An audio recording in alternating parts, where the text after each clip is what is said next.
strikeouts that really attract the fans, and both of those two items have become very prevalent of late. The National League, of course, will be the home team here in the home of the Colorado Rockies, the National League Ball Club. We're going to get the introduction of all of the players involved in this. Let's go to Kelly Burnham, the public address announcer. From the Minnesota Twins, Dick Martin. The batting practice staff. From the Cleveland Indians, Johnny Goro. Jeff Newman.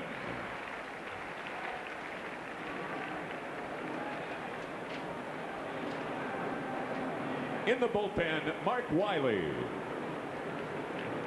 and Luis Isaac. The coaches, from the New York Yankees, Joe Torre. From the Oakland Athletics, Art Howe. And now, the American League All-Star team. From the Anaheim Angels, outfielder Darren Erstad. Pitcher Troy Percival. From the Baltimore Orioles, first baseman Rafael Palmeiro. From the Boston Red Sox, pitcher Tom Gordon. Pitcher Pedro Martinez. From the Chicago White Sox, second baseman Ray Durham. From the Cleveland Indians, shortstop Omar Vizquel. Catcher Sandy Alomar Jr. Outfielder Manny Ramirez. And pitcher Bartolo Colon. From the Detroit Tigers, second baseman Damian Easley. From the Kansas City Royals, third baseman Dean Palmer. From the Minnesota Twins, pitcher Brad Radke. From the New York Yankees, shortstop Derek Jeter. Third baseman Scott Brosius. Outfielder Paul O'Neill. From the Oakland Athletics, outfielder Ben Green. From the Tampa Devil Rays, pitcher Orlando Arroyo. From the Texas Rangers, pitcher Aaron Seeley. Pitcher John Whitland. From the Toronto Blue Jays, pitcher Roger Clemens.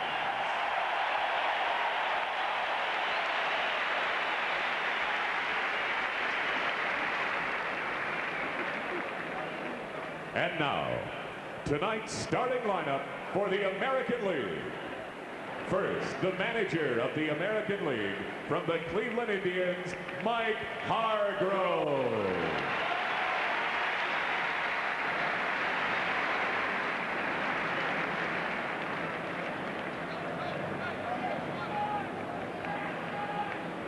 Leading off, from the Cleveland Indians, outfielder Kenny Lofton.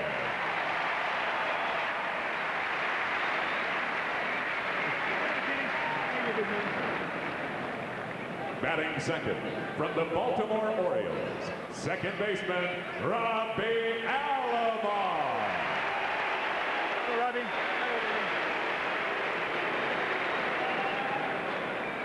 Batting third, from the Seattle Mariners, outfielder Ken Griffey Jr.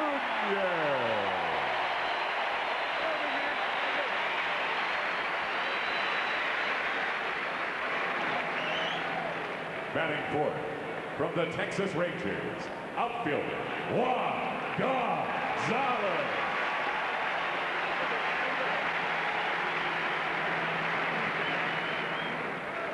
Batting fifth, from the Cleveland Indians, first baseman Jim Thorne. Hello, Jimmy. Batting sixth, from the Seattle Mariners, shortstop Alex Rodriguez.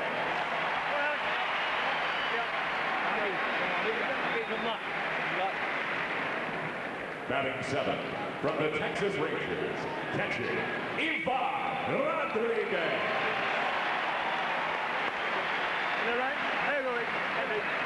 Everybody know you're fine. Batting eighth, from the Baltimore Orioles, third baseman Cal Ripken Jr.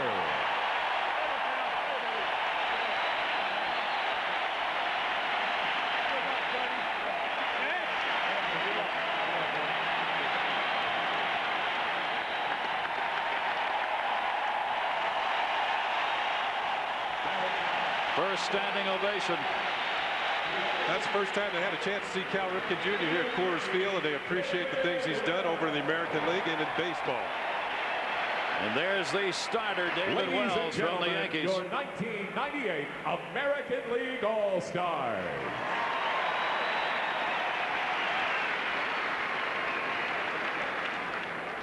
That is a mighty potent offensive lineup. The American League, noted for its offense even more so than the National, puts out there for this All-Star game. You know, it's interesting that the National League All-Stars have actually out-homered the American League All-Stars, and that is something that hasn't happened recently. American League, as you said, Gary, certainly noted for their home run power, but with Mark McGwire switching leagues, the power of balance went to the National League.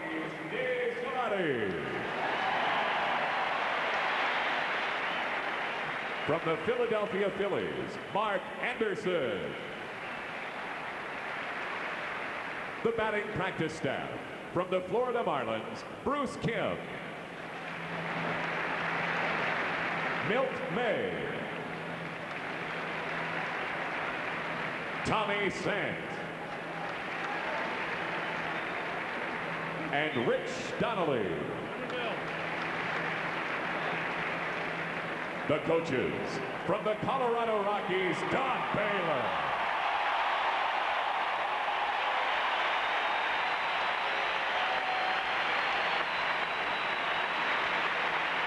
From the Pittsburgh Pirates, Gene Lamont.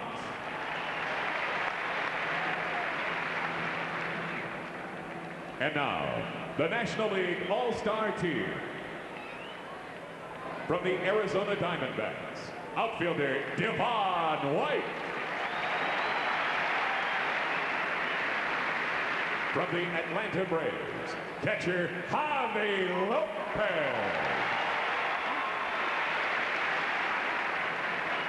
First baseman Andres Galarraga.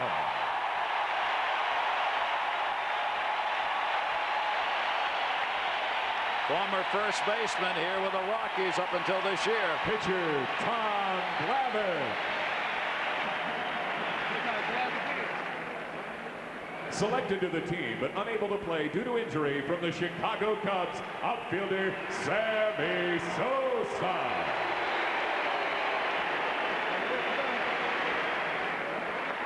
From the Cincinnati Reds, second baseman Brett Boone.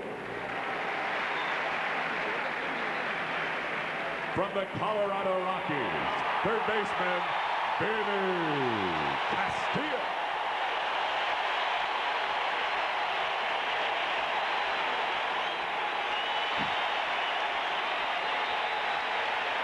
Outfielder Dante Bichette.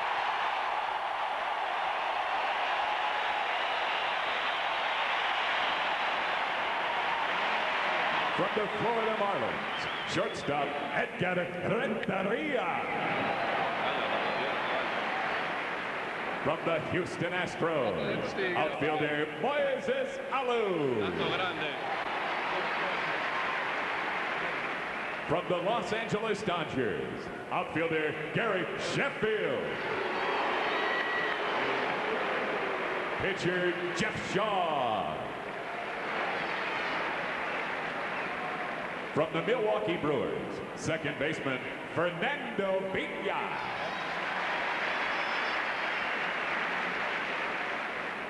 From the Montreal Expos, pitcher Huguet Urbina. From the New York Mets, pitcher Rick Reed. From the Philadelphia Phillies, pitcher Kurt Schilling. From the Pittsburgh Pirates, catcher Jason Kendall. From the San Diego Padres, outfielder Greg Vaughn. Pitcher Kevin Brown. Pitcher Andy Ashby. Pitcher Trevor Hoffman. From the San Francisco Giants, pitcher Rob Nen.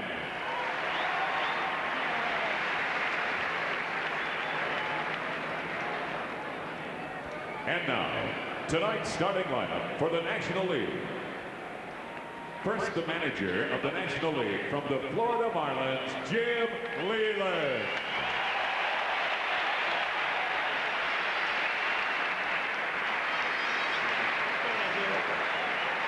Leading off from the Houston Astros, second baseman Craig Biggio. Have fun, dude. Batting second from the San Diego Padres, outfielder Tony Gwynn. Have fun, buddy. Have fun. Batting third from the St. Louis Cardinals, first baseman Mark McGwire.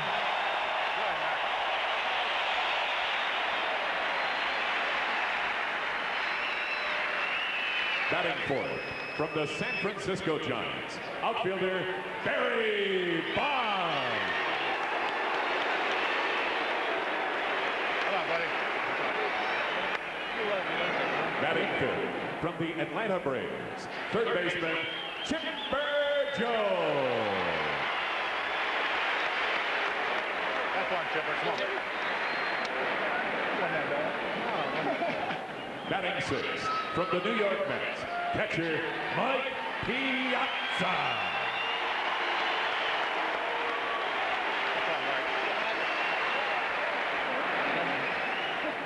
Batting seventh from your Colorado Rockies, outfielder Larry Walker.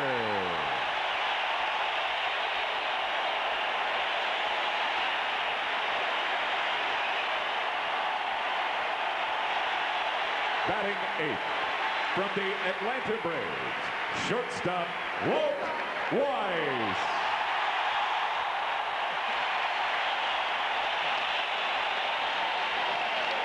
That is his son Brody recovering from an E. coli, a serious E. coli bacterial infection, flown out here by the owner of the Colorado Rockies so he could be here with his dad just out of the hospital this past weekend. Batting ninth, warming up in the bullpen, the National League starting pitcher from the Atlanta Braves, Greg Maddux. Ladies and gentlemen, your 1998 National League All-Stars. So there you go. Mark McGwire getting a great hand with that home run race he's going after, of course, and some wonderful things happen in this world on occasion, don't they? Especially when you think about Walt Weiss and his son, just in time for him to come back and watch his dad in his first All-Star game. Of the United States when they poured west, city of Denver, Colorado, in the Rockies. This ballpark located in the downtown area and in fact has had a tremendous effect in rejuvenating downtown.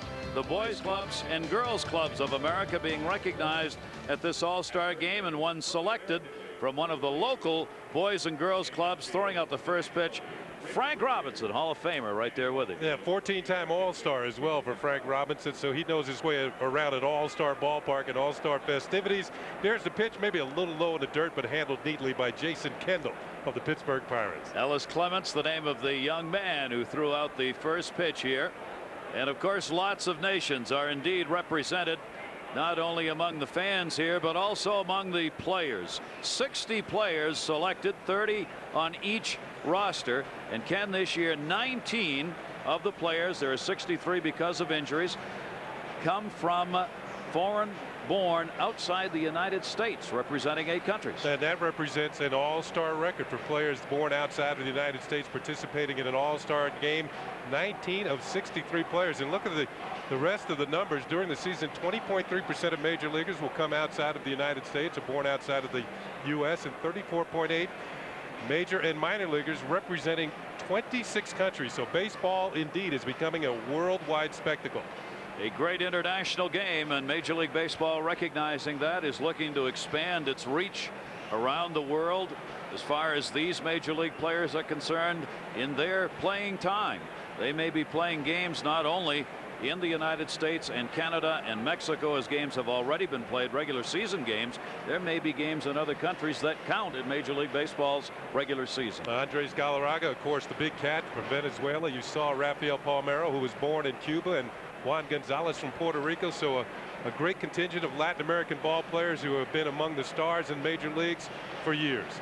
They will be performing here tonight, and lots of talent.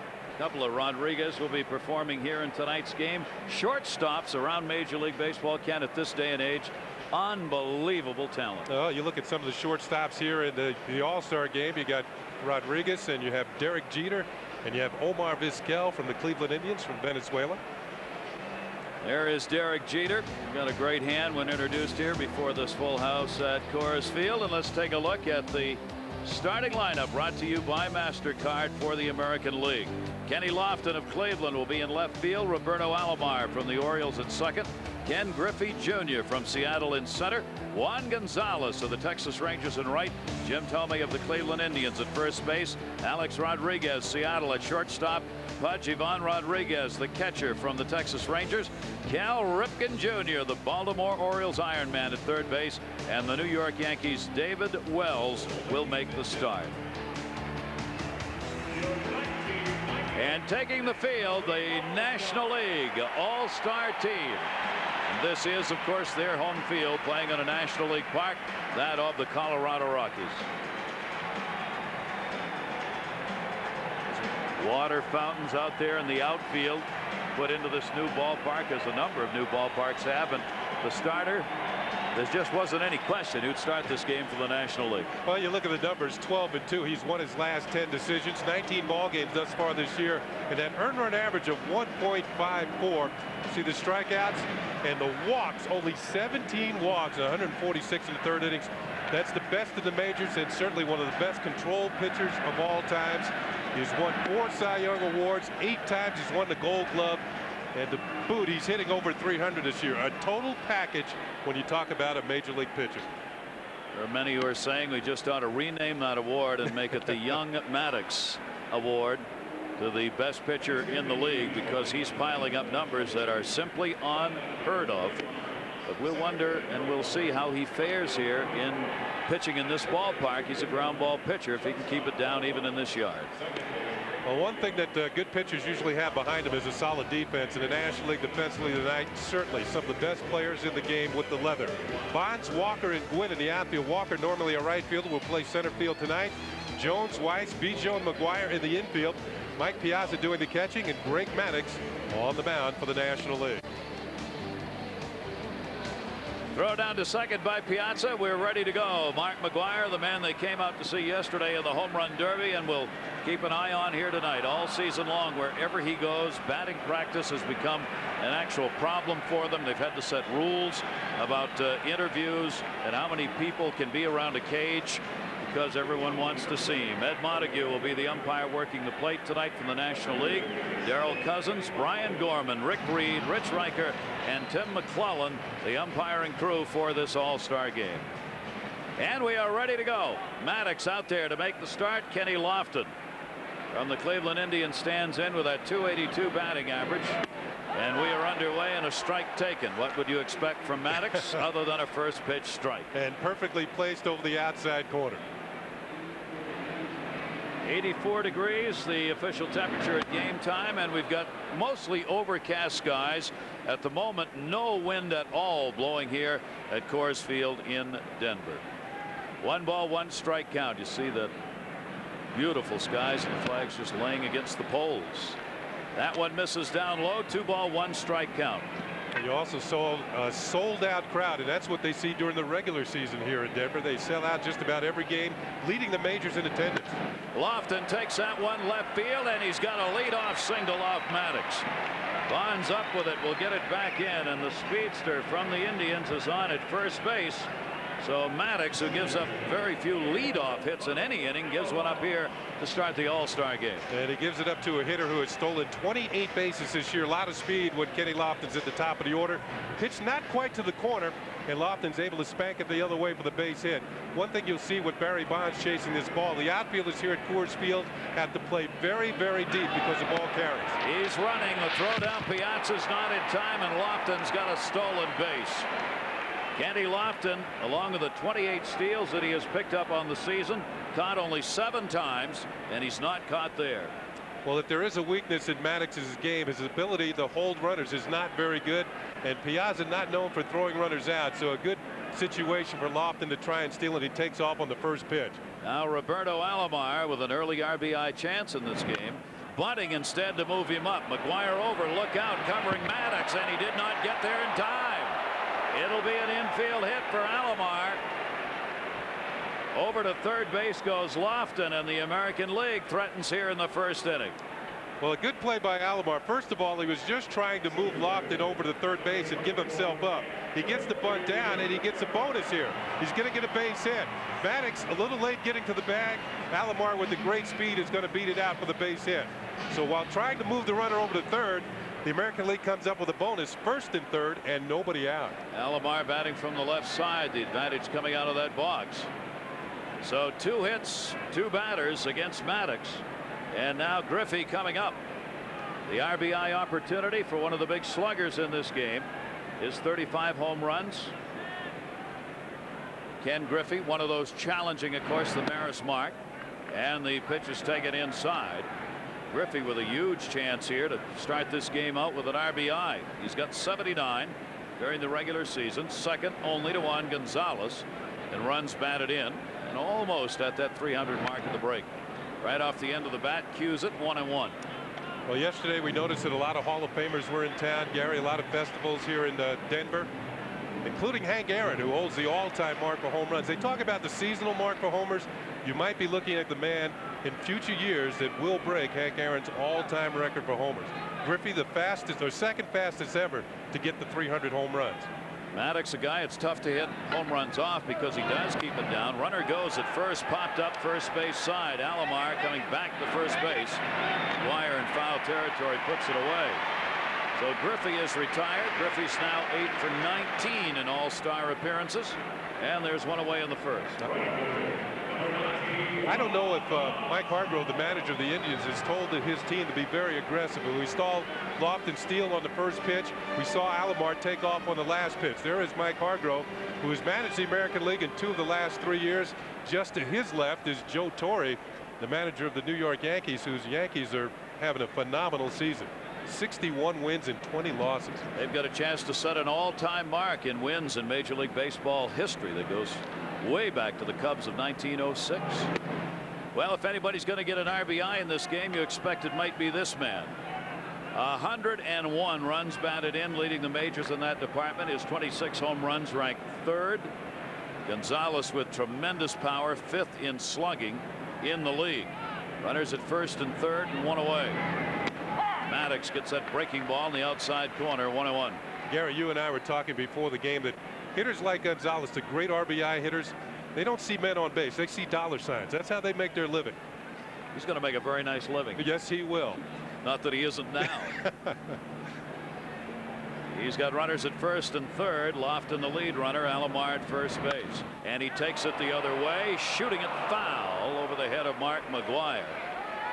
And a 1-ball 2-strike count on Gonzalez. Going to take a look at the RBI leaders in the American League. Juan Gonzalez sitting on top with 101. Ken Griffey Jr., Jim Thome having a good year. Rafael Palmeiro in the last year of his contract having a good year. And Manny Ramirez, who was added to the All-Star team by his manager, Mike Hargrove, with 71 RBIs, maybe quietly having another very good season. 1-ball 2-strike count, 1 away. Runner goes again. Alomar taking off, fouled off again by Gonzalez. Remember, Gonzalez, only the second major league player ever to come away with the 100 RBIs at the All-Star break. Hank Greenberg of Detroit with 103 back in 1935 when he did it. And Gonzalez on an absolute tear at the end. In fact, how many did he have in the last day? Didn't he have 3 or 4? He had 2 2-run homers. 4 RBIs on the final game on Sunday, coming into the All-Star break to get over that 100 mark. 1-2 count on him here. Maddox looking for the strikeout, reaching, and again fouled off. You know, the thing about Hank Greenberg back in 1935 with the 103 runs batted in, he did not make the All-Star team that year. The 2 players who were ahead of him were just Hall of Famers, Lou Gehrig and Jimmy Fox. Can you imagine that? Having 100 RBIs the All-Star break and not making it.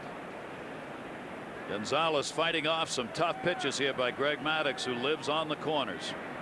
Maddux, fastball, curveball, and a real strong slider and a change, and he works them inside outside. Runner goes, broken bat. Maddux looks the runners back, makes the play at first and gets the second out. Maddux made sure Lofton did not take off, and Gonzalez goes back with just the bat handle. First of all the pitches away to Gonzalez. You saw him foul him off down the right field line. He finally came in with a pitch on the inner half of the plate and will jam him and shatter his bat. The target's on the inner half. There's the broken bat. But Maddux didn't panic. He looked at second. Alomar was going. He just turned, looked at Lofton at third, and then threw over the first base for the out. That's what you call a good fielding pitcher who has won 8 consecutive Gold Gloves. No panic, although he was looking for a double play. Here's the look. There's no play there. Holds the runner at third, then throws the first. 360 spin. What a move. And now he's got a chance to get out of this inning after the first 2 base runners were on. And runners at first and third, nobody out, 2 down.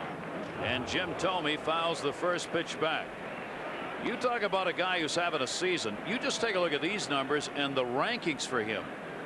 6th in homers, 3rd in RBIs, 7th in average, 2nd in slugging percentage. I mean, across the board, you'd be hard pressed to find any player in Major League Baseball who's having an all-around better year than Thome is. For Hargrove, who of course is the skipper here of this All-Star team and the skipper of the Indians, the team that Jim Thome plays for. Well, Jim Thome's the big bat in that lineup, although Cleveland does have a very good hitting club. But he's the type of guy who's going to drive in 100 runs, score near 100, walk over 100 times, and probably strike out 100 too. But the fact is that he produces a lot of runs. Strike out a lot of games, but he'll give you a lot of offense along the way. Maddux missed just outside with that. 2-ball 1-strike count. This is the second All-Star game for Jim Thome. He was in the home run hitting contest last year, and Cleveland didn't hit any. But yesterday he hit more home runs in the upper deck here in right field than anybody. He relaxed yesterday. That home run derby in his own home field, I think, was a little tough for him. A lot of pressure. 2-1 delivery, and Maddux misses down low. So Thome's got a hitter's count here.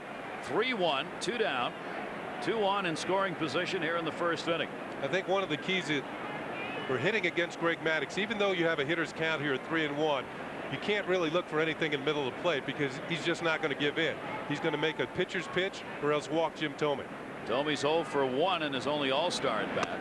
And he got one on the inside corner. Nasty pitch, 3-2. He had a big swing at it.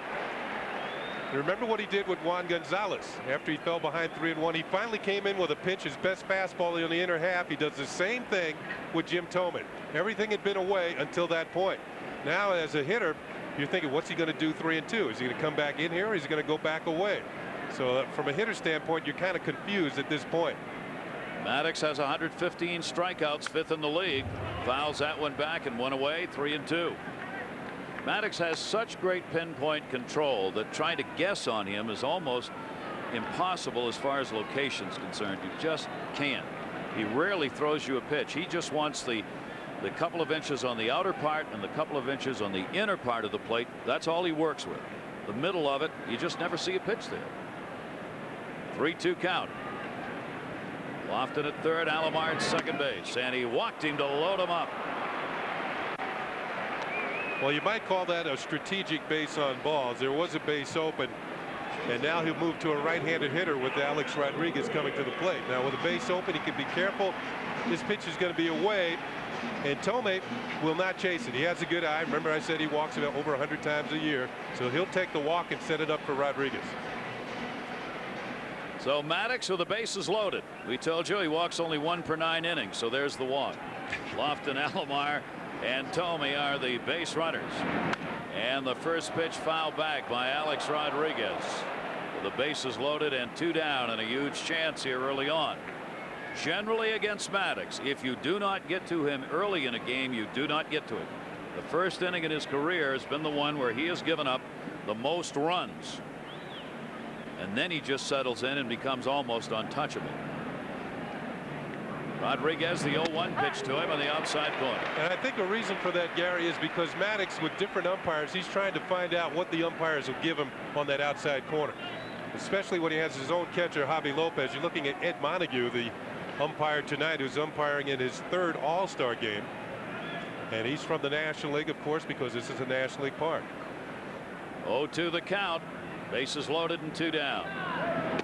Strike 3 in the outside corner. That's where he works. That's where Greg Maddox makes a living. Rodriguez, a strikeout victim, no runs, a couple of hits. The American League leaves the bases loaded. Baseball International's presentation of the 1998 All-Star Game is brought to you by MasterCard. Gary Thorne, Ken Singleton, and our crew, great to have you with us here in Denver, wherever you are around the world. Delighted to bring you this fabulous event. Such a great piece of entertainment as well as great baseball. Let's take a look at the lineup here, brought to you by MasterCard for the National League. Craig Biggio of Houston at second base. Tony Gwynn, right field, batting second from San Diego. Mark McGwire, the Cardinals, at first. Barry Bonds from the Giants in left. Chipper Jones of Atlanta at third. Mike Piazza of the Mets doing the catching. Larry Walker, this is his home park. He's from Canada. Walt Weiss, the shortstop, and Greg Maddox, the starter. There's a look at David Wells, who authored a perfect game for the Yankees back on May the 17th against the Minnesota Twins at Yankee Stadium. He said the fans were so riled up in the late innings they made him nervous, but he got through it. Hard to believe anybody could make him nervous, or any group. 33-year-old right-hander, second All-Star selection, first time as a starter. 11-2, a 3.75 ERA coming into the break, and he works here to Craig Biggio, one of the game's most patient and outstanding leadoff hitters, getting on, and that's why he's #1 in the National League in runs, with 75 coming into the All-Star break. 1-0 delivery to him, fastball for a strike. Biggio is also one of the most durable players in Major League Baseball. He's played 468 consecutive games, which is the 2nd longest streak. How many for Rip? 2,556. A couple of lifetimes, and Craig will have a chance to catch it. Yes, he will. That's all it'll take. Believe in reincarnation, you got a shot at it. Wells ahead on the count here. 1 ball, 2 strikes. That's amazing. 468 on your left and 2,556 consecutive games on your right. #1 on the right, #2 on the left. Wells with a 1 ball, 2 strike count. Out of Torrance, California, where he was born, now lives in Florida. Wells delivers. Biggio reaches, pops it up, no play on it, and the count will stay at 1-2. Well, Biggio, a member of the Houston Astros, who are not so quietly leading the Central Division in the National League, really having a good year. Biggio, Jeff Bagwell, and Moises Alou is on the All-Star team this year. First time for him with the Houston Astros, and they're getting some pretty good pitching. The manager, Larry Durkert, doing a good job. They may be the sleeper team when it comes to the postseason, which we also will be covering. Major League Baseball International will have the postseason in the World Series. Wells got him. He's got a magnificent changeup, and he got one right there. Biggio retired. Well, David Wells relied on his defense in that perfect game at Yankee Stadium, although he did strike out 11 Minnesota Twins. A great outfield. Lofton normally a center fielder playing left field tonight. Griffey's only won 9 Gold Gloves. Juan Gonzalez in right, Ripken at third, Rodriguez at short, Alomar at second, Tomey at first, and Ivan Pudge Rodriguez, who has won 6 consecutive Gold Gloves catching. And Tony Gwynn, 14th All-Star game for one of the game's greatest hitters ever. Gwynn hitting with that .329 number, 2,874 hits, trying to become the 22nd player to reach that 3,000 plateau, and he will. Wells gets him to pop that one up to left field. Kenny Lofton, generally a center fielder, was asked, do you want to play center or left? He said, I don't care.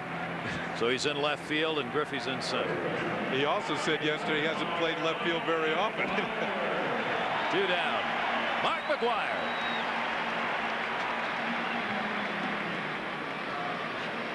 Now the fans, look at the players. Look at the players in the dugouts right now on both sides. They are all up on the top step on the railing to watch Mark McGwire hit, including Sammy Sosa, a home run hitter in his own right. 2 down, nobody on. And a sea of flash bulbs goes off on the first swing. You know, this is an interesting matchup because McGwire leads all the baseball in home runs. David Wells second in the American League in giving up home runs. He'll keep the pitch up where sluggers can get at it. That one away. 1 ball, 1 strike on Mark McGwire. 10th All-Star game for McGwire. The thing about Wells, though, most of the home runs he's given up have been solo shots. They'll keep you in a game. Yes, they will. And the way the Yankees score, that's why he has a record of 11-2. Broken bat, ground ball to short.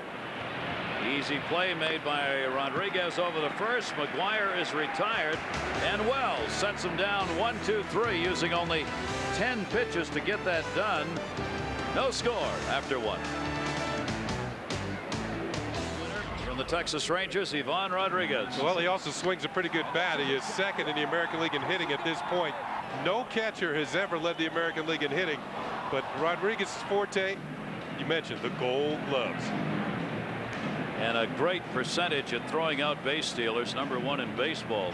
Almost 7 out of every 10 who attempt to steal, he throws them out. And that's not even counting the pickoffs that he's had at first and second base. The major league average is like 28%. That's how far ahead of that he is. Greg Maddux comes back out on the mound, a second inning, and probably will only work 2 innings in this game. We'll see a lot of pitchers here in this All-Star game. Juan Rodriguez with a big first half, takes the pitch up high, and Maddux falls behind here. 2 balls and no strikes. Rodriguez 7th All-Star appearance, Maddux his 7th, and he's struggling a bit here in these 2 innings with control. Ripken and Wells supposed to follow, and that one's to right field for a base hit. Tony Gwynn. Rodriguez on with a single, 3rd hit off Maddux. Well, that's the thing that Rodriguez does so well. He uses the whole field. Anytime you're batting .350, you hit the ball all over. And here at the Coors Field, the fences are pretty far away, but with the thin air, the ball really travels. You see the asymmetrical design. 347 left, 390 power alley, 415 to center, 375 and 350 on the right side. And there's a conversion factor that came into play when this ballpark was built. Cal Ripken Jr. with a runner at first, ground ball hitting to second. Biggio, Weiss, 2.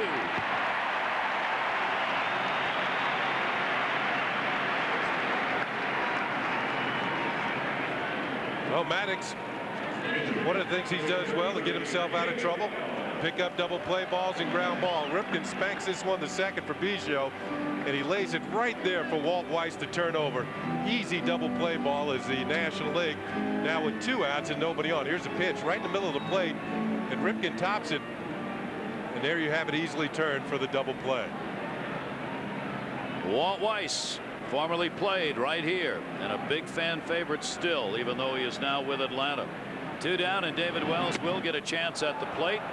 And Maddux came inside on him. They want to know if he went around, and no, says Rick Reed at 3rd. And you see Wells looking out at Maddox, and Jeter, the shortstop of the American League, a little smile. Well, of course, in the American League, the pitchers don't get to hit very often, only in interleague play in National League parks. And Wells does have a hit this year. He got a hit in Atlanta against the Braves. And he hits this one to second base. Not bad. Making the play, Biggio. No runs, a base hit. Nobody left on. Maddox, 25 pitches in the first inning, 6 in the second. It's scoreless. With 3 shows a day, it can get a little stressful around here. Luckily, we've got a guy who lightens things up a bit. I like to think of him as our SportsCenter doctor. When Kenny and I return on SportsCenter, we will take a closer look at... After all, laughter is the best medicine.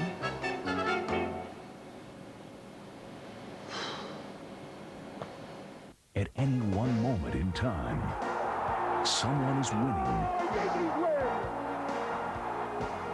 losing, struggling, crying. Where the world comes together to celebrate the universal language of sports. ESPN, the worldwide leader in sports.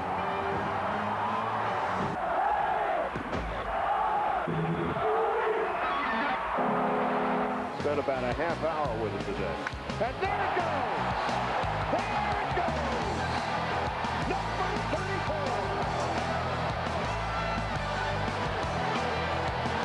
Braves went to Sonic, and Ordonez with another remarkable play. They might give 3. Wow! Start inning number 2, and Moyer right back to the plate. Swung on and looped into left field. That is going to be caught by Rodriguez. An amazing catch by Eric. Tremendous play. This one hit deep by O'Neill. The center field. Jones back at the wall. Oh! And makes a great catch.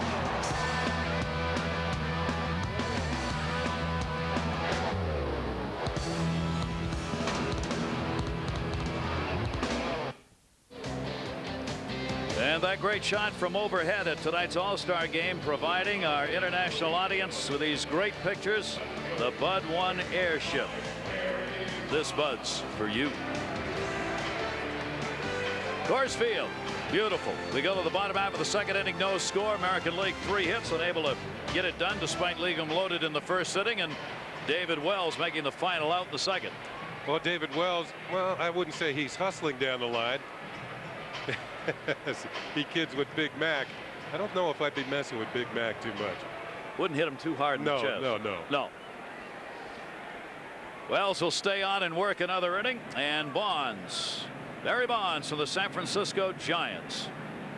8th time appearing in an All-Star game with a .283 batting average here at the break. 18 home runs. Fouls that one back into the screen. Gary, we've talked about the control of Greg Maddux. David Wells, in the month of June, walked 1 man.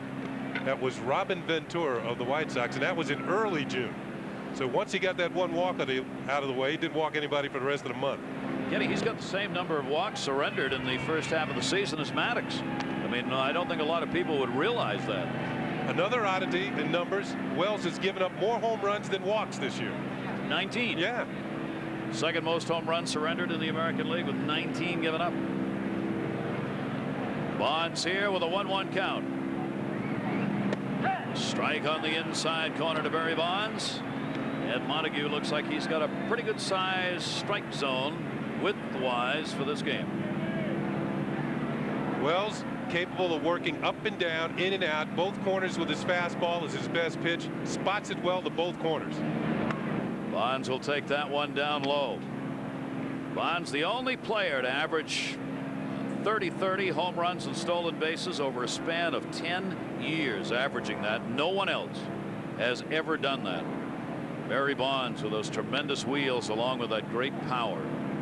2-2 delivery to him. Fastball by Wells, misses up high. 3-2. Kenny, you surprised Wells is pitching here another inning? You know, The way they use pitchers nowadays in all-star games, and I think it's in deference to the other managers and teams, because they don't want to use up the pitchers or be accused of using, say, David Wells, Mike Hargrove, because the Indians and the Yankees will meet shortly after the all-star break. And Wells, you said, has had a bit of a shoulder problem. Yeah, it's bothered him from time to time this year, although he pitched through it and has pitched very effectively.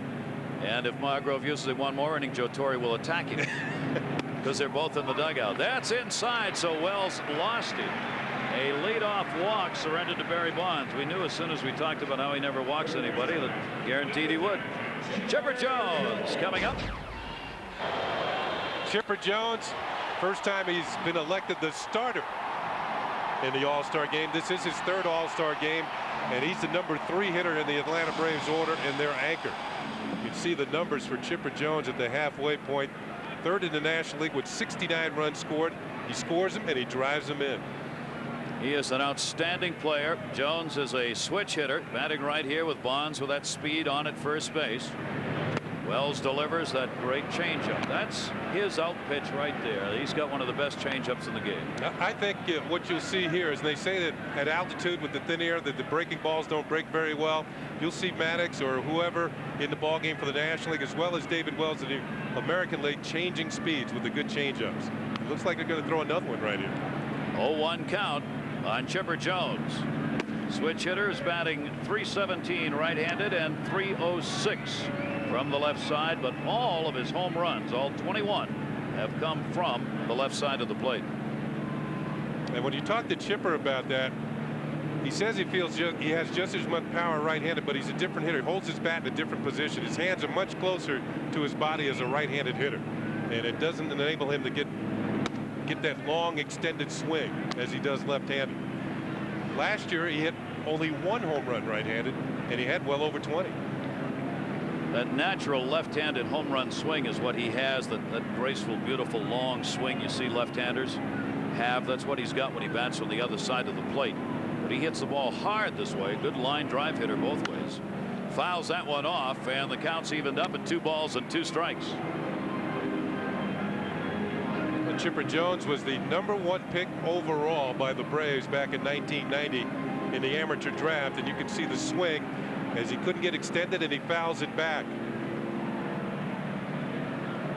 And the Braves drafted him out of high school in Florida, and he's come on to be one of the best players not only in the National League but in baseball. Third All-Star appearance, first as a starter for Jones, and a grounder up the middle. Rodriguez Alomar Tomei. He gets the ground ball in turn 2. Bonds taken out at second, and Jones at first, and just like that, 2 away.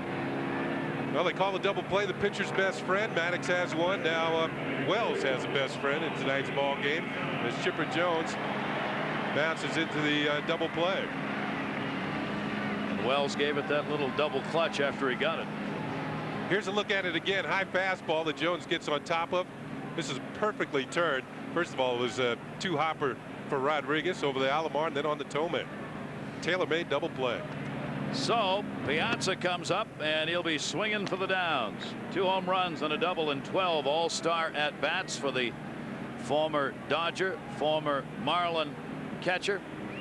Played for Florida just 1 week this year after that trade from the Dodgers, and then moved on to the New York Mets. And a towering pop-up. Shallow center field. Alomar, the second baseman, and he's got it.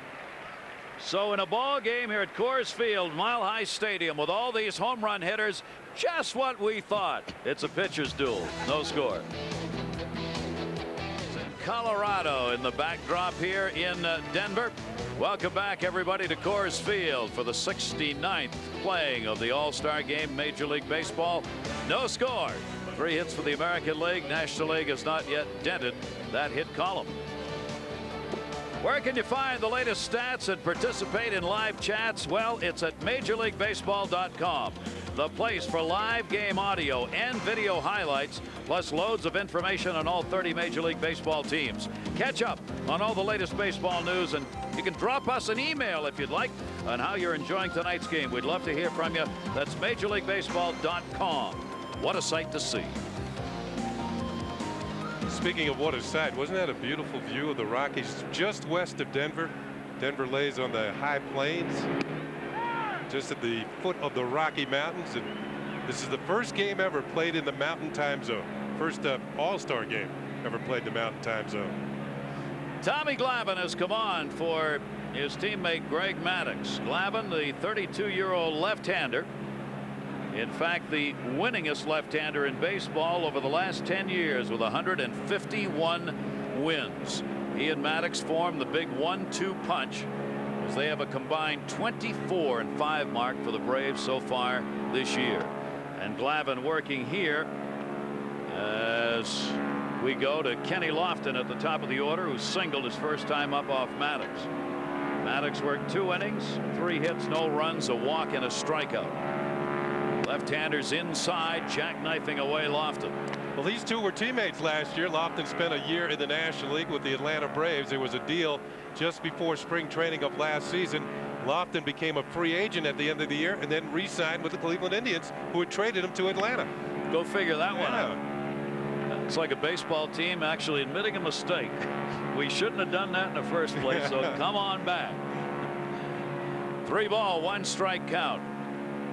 Tommy Glavine broke the bat that time. That hurt.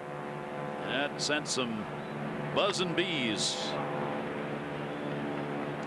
Well, you look at what Glavine has done in All-Star games. This will be his 6th appearance, and that's not a good record.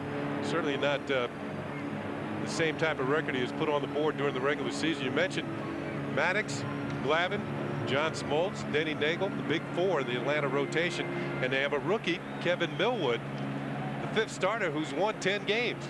He's won more games in that role than anyone else in the 90s. He's tried to fill in on that Atlanta staff.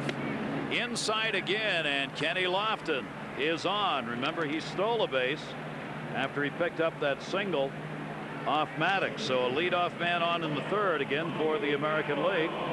Alomar coming up. There's that great view. There's still snow up there on the top of those mountains. Snow all year round, actually, at the highest peaks of the Rockies. Well, Denver is a mile high in elevation. Imagine how high those mountains are out there to the west. It's a long way down on skis. Alomar swings and misses. Switch hitter, 327 right, 274 left for Roberto Alomar. 9th All-Star appearance. You see that 238 average in All-Star games.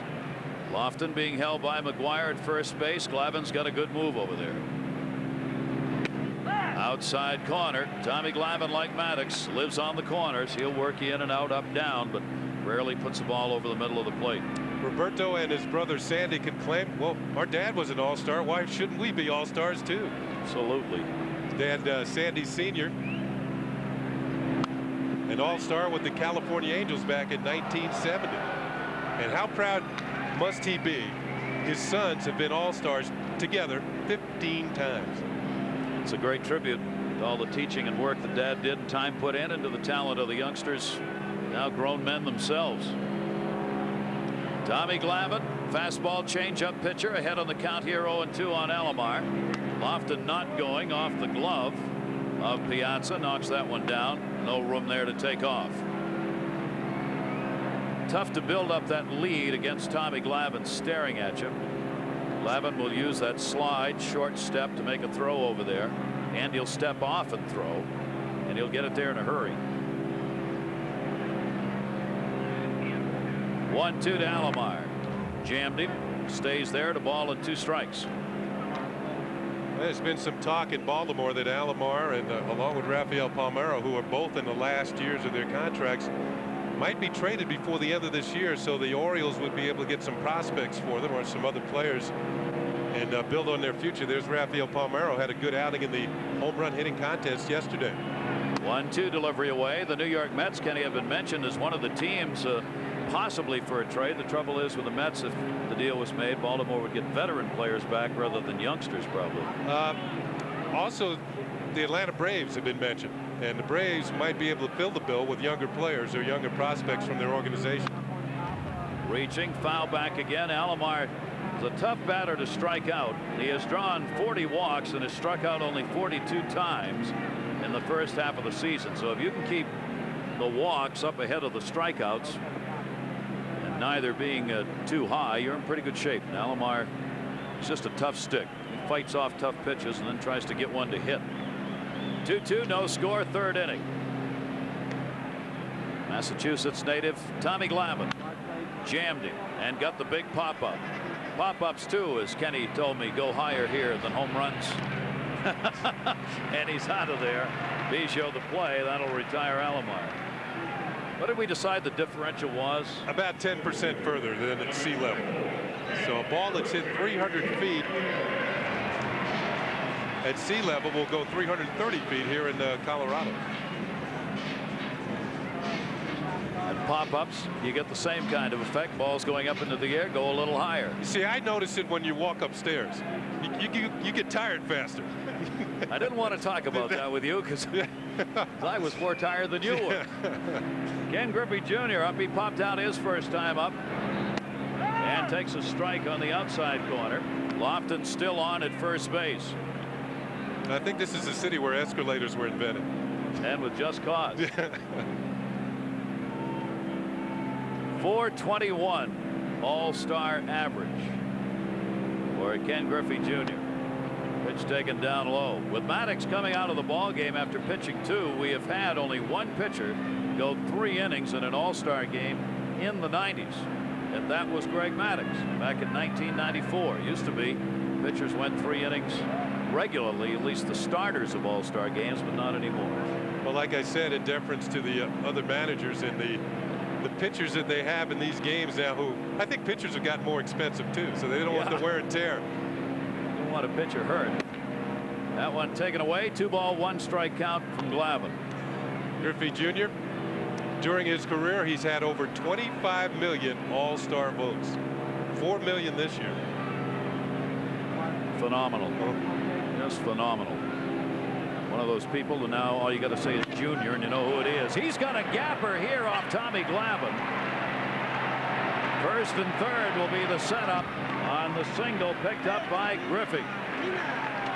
Walker got it back in, and once again the American League threatening now. First and third, 1 down in this scoreless game in the 3rd inning.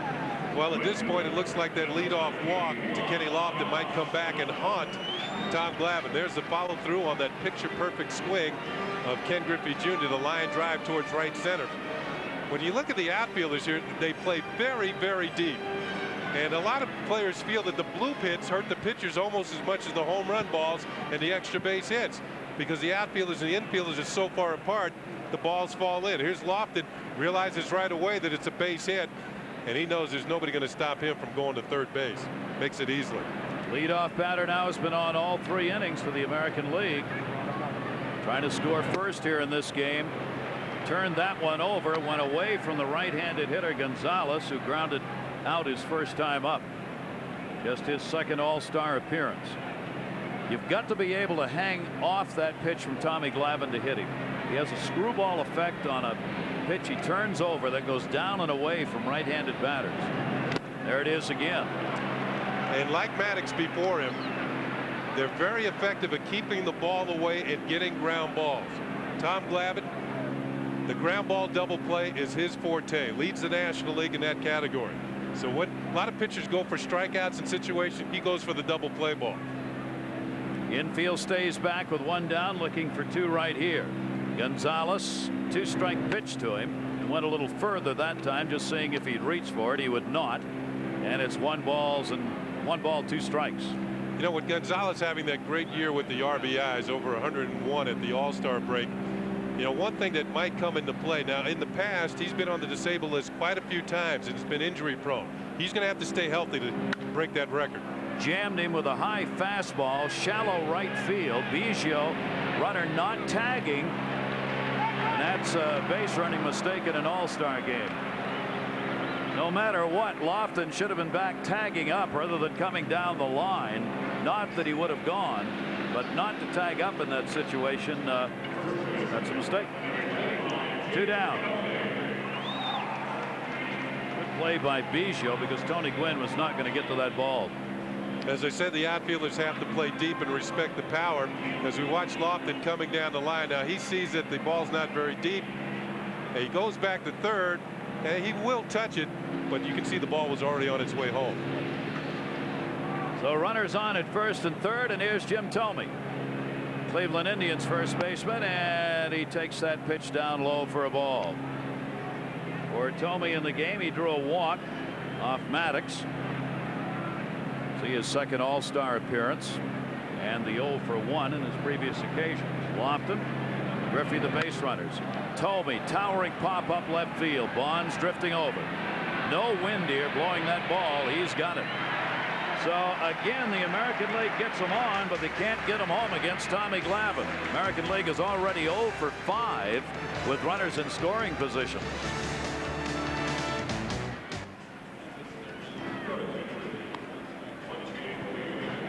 Two of the game's outstanding managers, Mike Hargrove, the Cleveland Indians, Joe Torre on the right of the New York Yankees. Hargrove the manager here, and here comes the Rocket. 7th time to an All-Star game, over the 3,000 mark in strikeouts. Numbers he's put up so far this season, and he will face Larry Walker, a hometown favorite of the Rockies.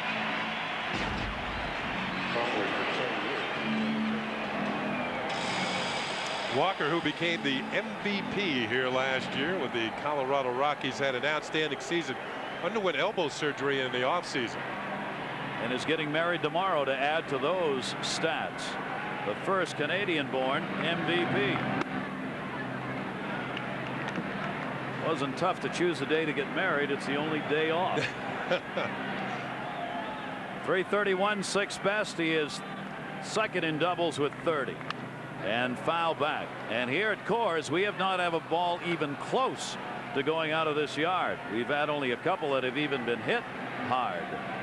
Larry Walker can do that. They say that good pitching will stop good hitting, and we've seen some good pitching so far.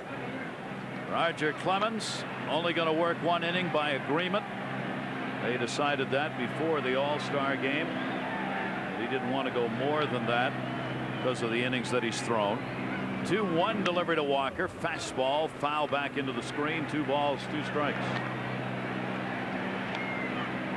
Active career leaders in strikeouts. You can see Roger just recently crossing the 3,000 strikeout mark. Did that against the Florida Marlins. Mark Langston, Dennis Eckersley, Randy Johnson, and David Cohn.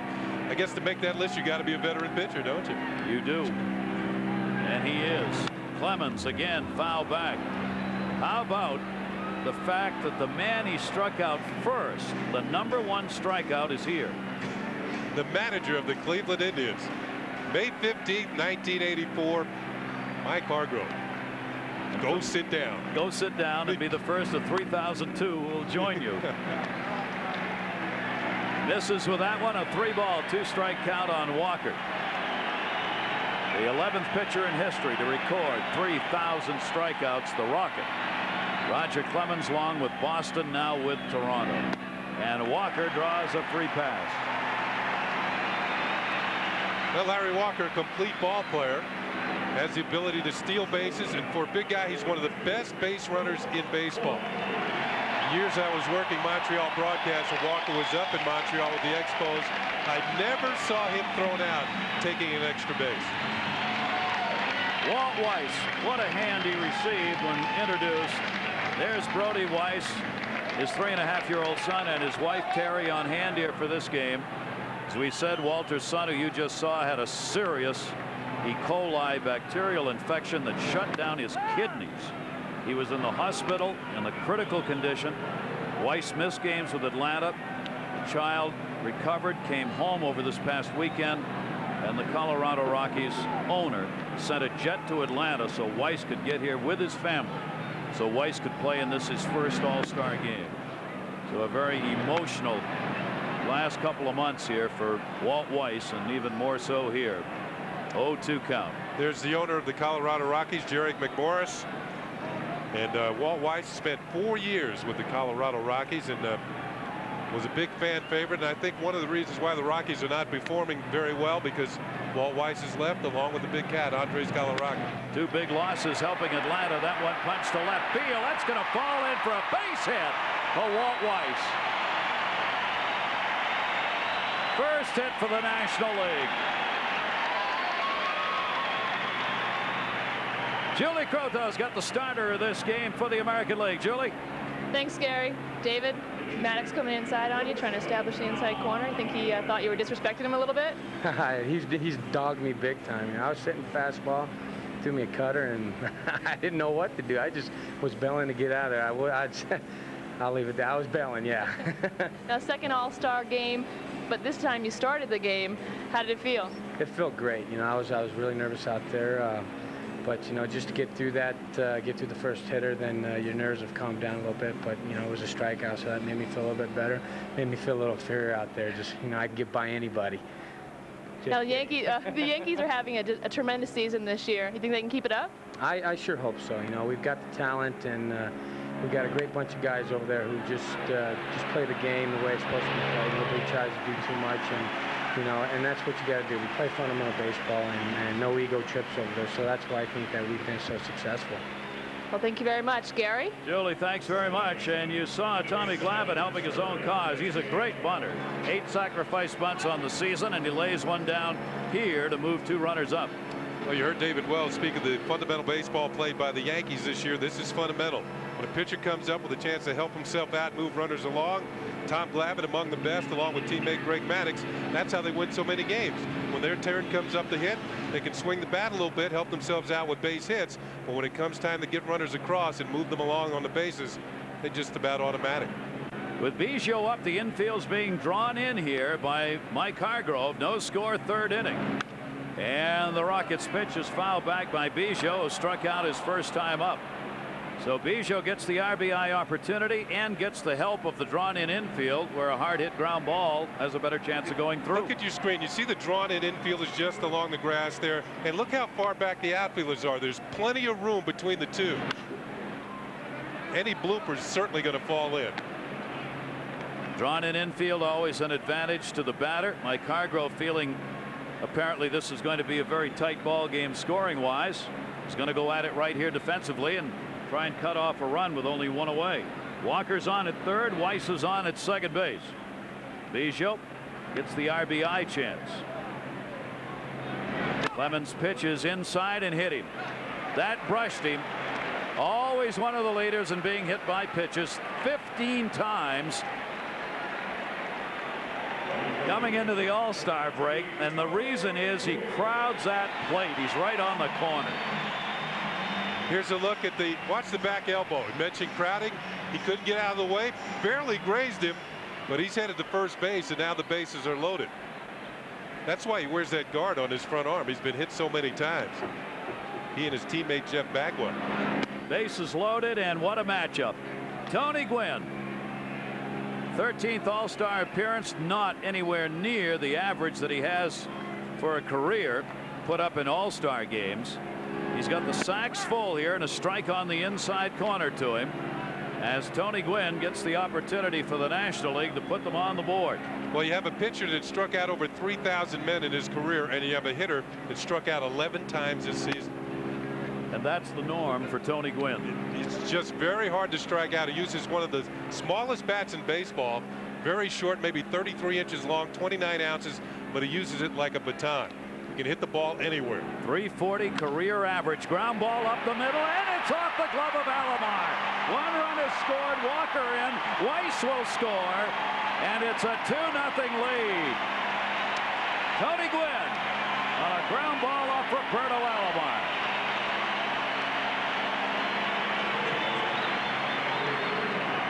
Well, fans in San Diego have seen this many, many times, and you know, we've talked about how the fly balls and the line drives go that much quicker here and much further. Well, the ground balls are quicker too, because the altitude, while the ball is still hit on the ground, the ball comes off the bat faster. And that's why Alomar can only get a glove on it, as the ball will carry him off of his glove. And they might have turned 2 if he comes up with it, but the ball will head into center field for a base hit, 2-run score, and Biggio will go all the way to 3rd. Alomar, who had won 6 consecutive Gold Gloves until last year when Chuck Knobloch won it in the American League. Now mano against mano right here. This is power against power. Roger Clemens against Mark McGwire. McGwire grounded out his first time up. Tony Gwynn credited with a single and 2 RBIs.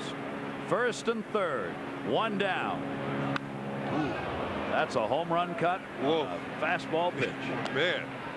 And when you're hitting, you think, well, I'm not going to get a pitch like that again. He knows he had a good pitch to hit and fouled it back. These two have matched up a number of times, with Mark McGwire playing in the American League for the Oakland A's against Clemens when he was with Boston. 1-1 count. Clemens wanted that call, didn't get it. So did Rodriguez behind the plate. You saw after he caught the ball, he kind of held it for a while before he threw it back to Clemens. He thought that was a called strike. He's talking right now to Ed Montague, the home plate umpire, but not turning around. First and third, only one away. McGwire takes the strike. That's a make good call right there. 2-2. There's also a pretty good slider down and away. You hear the reaction of the fans here at Coors Field. They want to see McGwire swing the bat, and they also want to see him ahead on the count.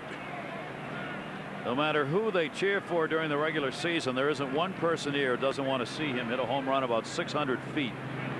2-2 delivery, foul back as Roger Clemens jammed him that time. 2-2. Well, Clemens made another good pitch after down and away, up and in. The Rocket is not just a power pitcher, just blows the ball by everybody. He's a combination of power and finesse, control to the corners, and that's how you strike out over 3,000 men. Mark McGwire, 37 home runs, 268 at bats, won every 7.24, the best ever in a season. Clemens wins the battle.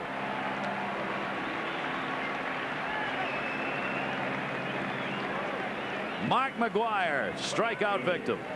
You know, one reason why you have so many home runs, these hitters have really jumped all over mediocre pitching during the regular season, and there's a lot of it with expansion, and the pitching has been diluted. But they're not going to see much mediocre pitching here tonight. These are the best pitchers in the game, and that's why pitchers are able to hold down hitters like Mark McGwire, make good tough pitches on them. And the fastball taken inside by Bonds, who drew a walk his first time up. 2 runs in, a leadoff walk to Larry Walker and a single by Walt Weiss. They have both scored as Tony Gwynn got a base hit after Tommy Glavine set up the opportunity with a sacrifice bunt.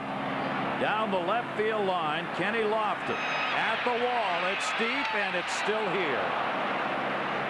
That's how a ball carries here. That sounded and looked like a regular routine fly ball, yet it took him right to the wall. He thought maybe, but no. The National League, a 2-0 lead on the single by Tony Gwynn here in our 69th annual All-Star game. Did you know the Atlanta Braves first baseman Andres Galarraga loves to paint when he's not on the field? Mets catcher Mike Piazza sings, plays drums. Well, you would if you watched Baseball Max. Each week we bring you highlights from the American and National Leagues, along with player profiles, instruction, and much more. Baseball Max. Check your local listings for the time in your country. Here's a look at Barry Bonds out in left field, and this is the final out of last inning, which kind of surprised me. Bonds hits it. I thought it was a routine fly ball to left field, and he's hoping that it's going to go out of the ballpark. It didn't quite make it as Kenny Lofton went back to the wall. Lofton kept retreating and retreating. There's that extra 10% we've talked about. Wow. Alex Rodriguez leading it off here against Tommy Glavine, working his second inning. Glavine gave up 2 hits in the third. The American League's not been able to get that big hit so far in this ball game to get people home. You watch Glavine pitching. Maddox before him. Complete packages. Veteran pitchers know how to get people out. I think the way you go after trying to hit Tom Glavine is hit the ball back through the middle or to the opposite field. He's going to keep the ball away, away, away from you and make it difficult to pull. Alex Rodriguez of the Mariners, just 22 years old, takes that pitch away, and the count goes to 1-2. You don't have patience against the likes of Maddox and Glavine, you don't hit. Pure and simple. 1-2 delivery. Down to third, fouled off to hold the count. You mentioned just 22 years old, but already his 3rd All-Star game. Not amazing. No, that is amazing.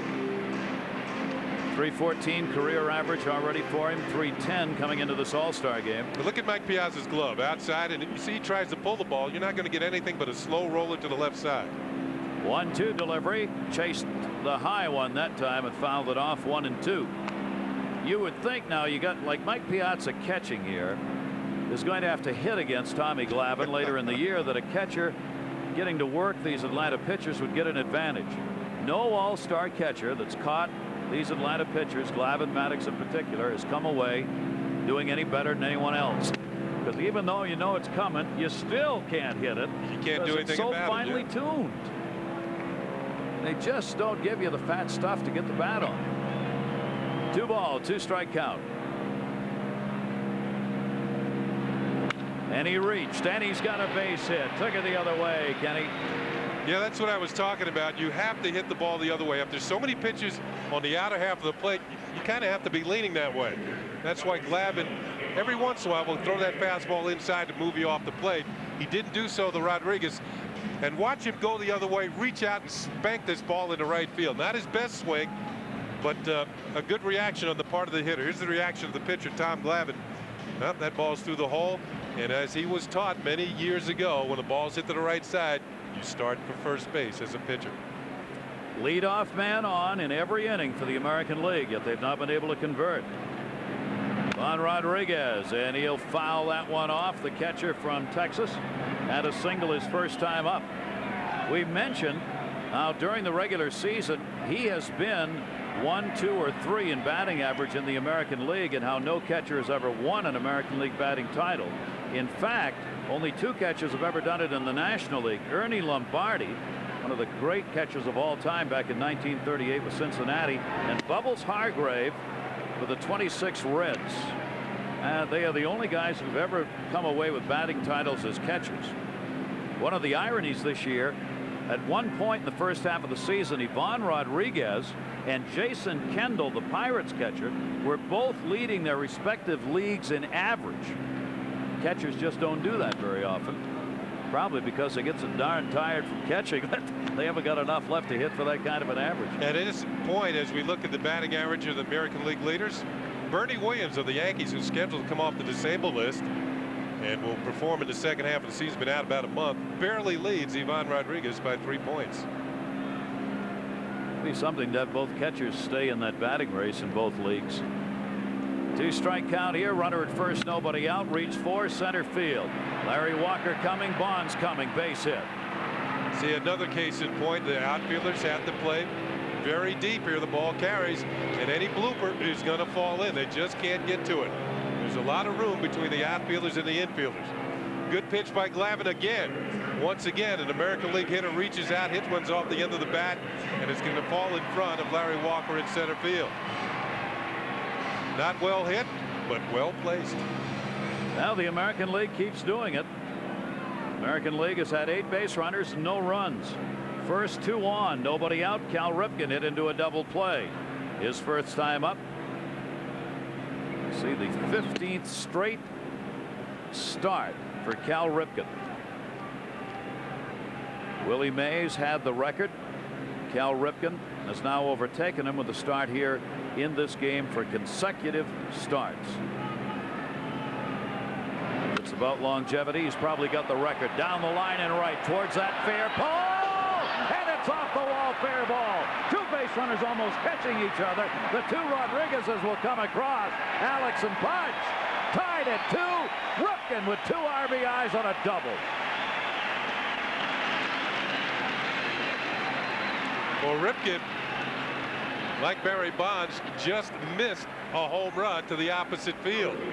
And once again, American League hitter going to the opposite field off of Tom Glavine. Ripken following through on the swing. Look, he's even creeped up on the plate. That's closer than he usually stands. Gets good wood on it and almost gets it out of the ballpark. Karam's off the wall. He's going to have to turn it on and go for a 2-base hit here. And he's going to pick up 2 RBIs. I think Rip thought this one was out. He was counting on that 10%. He only got 9 as the ball hits off the wall. More important to run than calculate in order to get your double.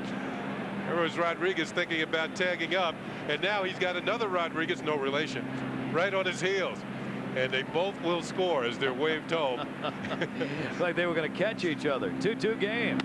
So Tommy Glavine touched up here for 3 consecutive hits. And now Damon Easley will be the pinch hitter. Easley coming on for the pitcher Roger Clemens, who, as we said, is only going to work 1 inning, and that in fact is what he's done. First All-Star selection for Easley from the Detroit Tigers, and he puts one to second base. Great stop on the flip, no play. Biggio dropped it off to Weiss just in case he might have a play, but he didn't. An infield single for Easley. Good effort. No result. Well, he saved a run by coming up with a play, and not many second basemen in the game would have gotten to this ball.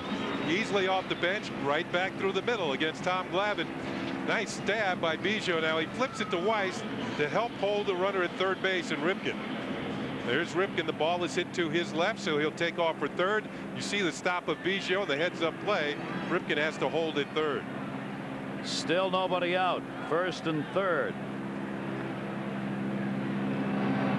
And the leadoff batter Kenny Lofton takes a strike. He has walked and singled 4 consecutive hits in this inning off left-hander Tommy Glavine.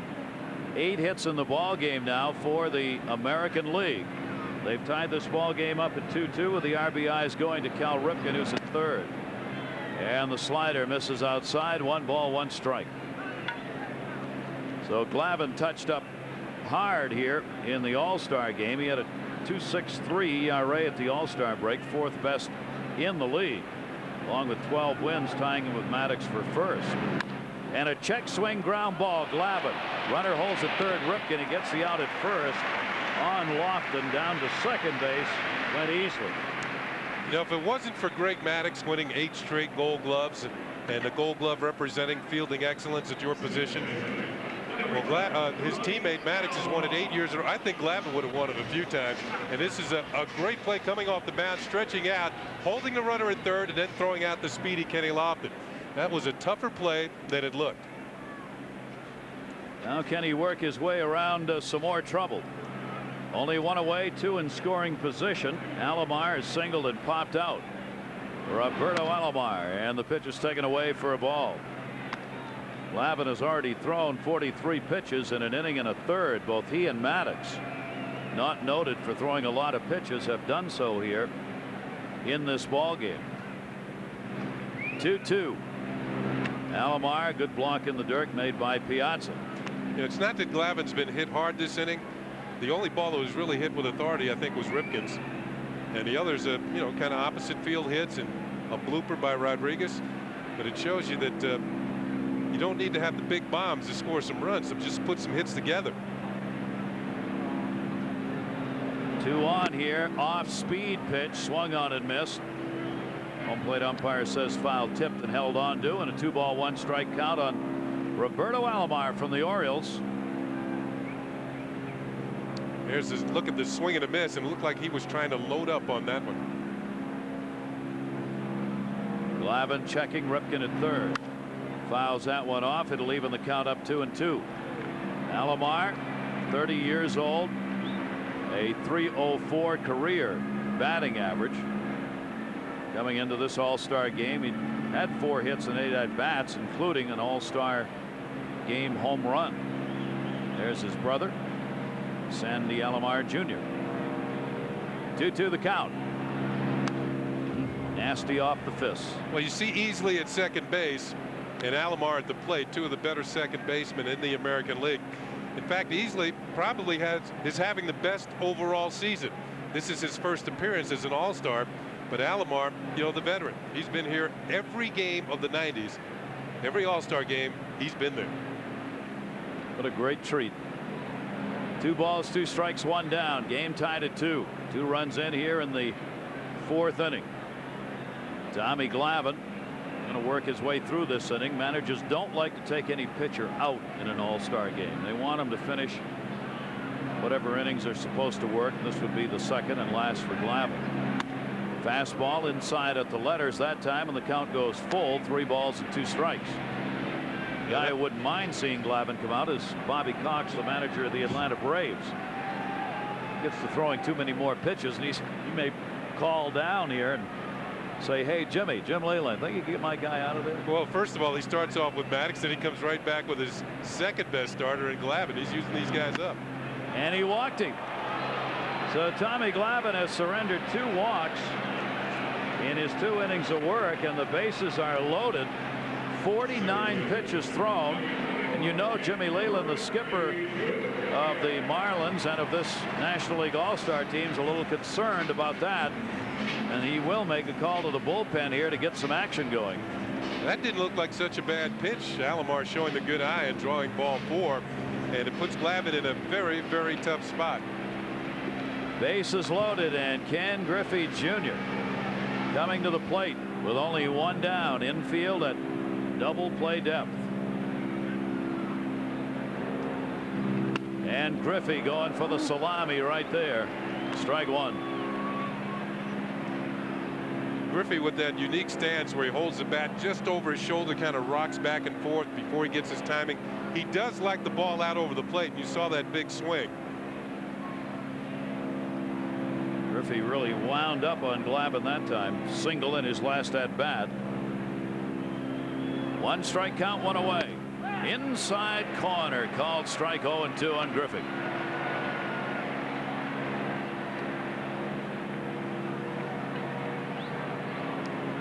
Piazza shifts to the inside corner. Glavine puts the ball right in his glove. Might as well have just walked up there and handed it to him. Freddie Lynn has the only grand slam in All-Star history. Only 1 ever hit in this, the 69th All-Star game. Chin music from Glavine. 1 ball, 2 strike count. It's a little wake-up call. You know, pitchers every once in a while move hitters off the plate. That set him up for that breaking ball down and away. Something down and away. And also, if you're a hitter, you got to take that as a sort of a compliment. They don't brush back 230 hitters. He's not a 230 hitter. Timeout will be taken here. Home plate umpire Ed Montague calling the time. His dad was responsible for maybe signing the All-Star of All-Stars.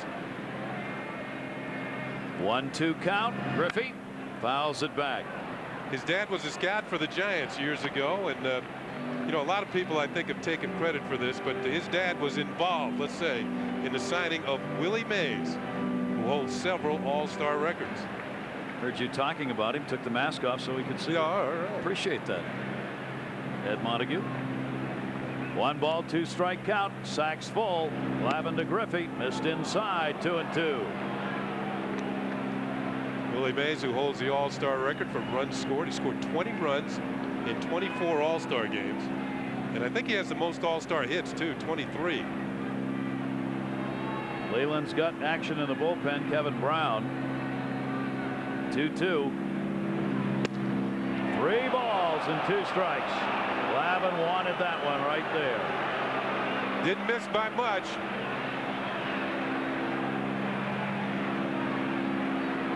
Glavine has given up 10 home runs on the season. Leyland concerned about the number of pitches being thrown. 31 in this inning alone. He's over 50 in the game. 3-2. Griffey fouls it back. Glavine will have to do it again. Tommy's going, hey, wait, this is supposed to be fun. Well, this is a nightmare that many American League pitchers have had with Griffey at the plate and the bases loaded. He has struck out 64 times, drawing 44 walks. 3-2 count. Again.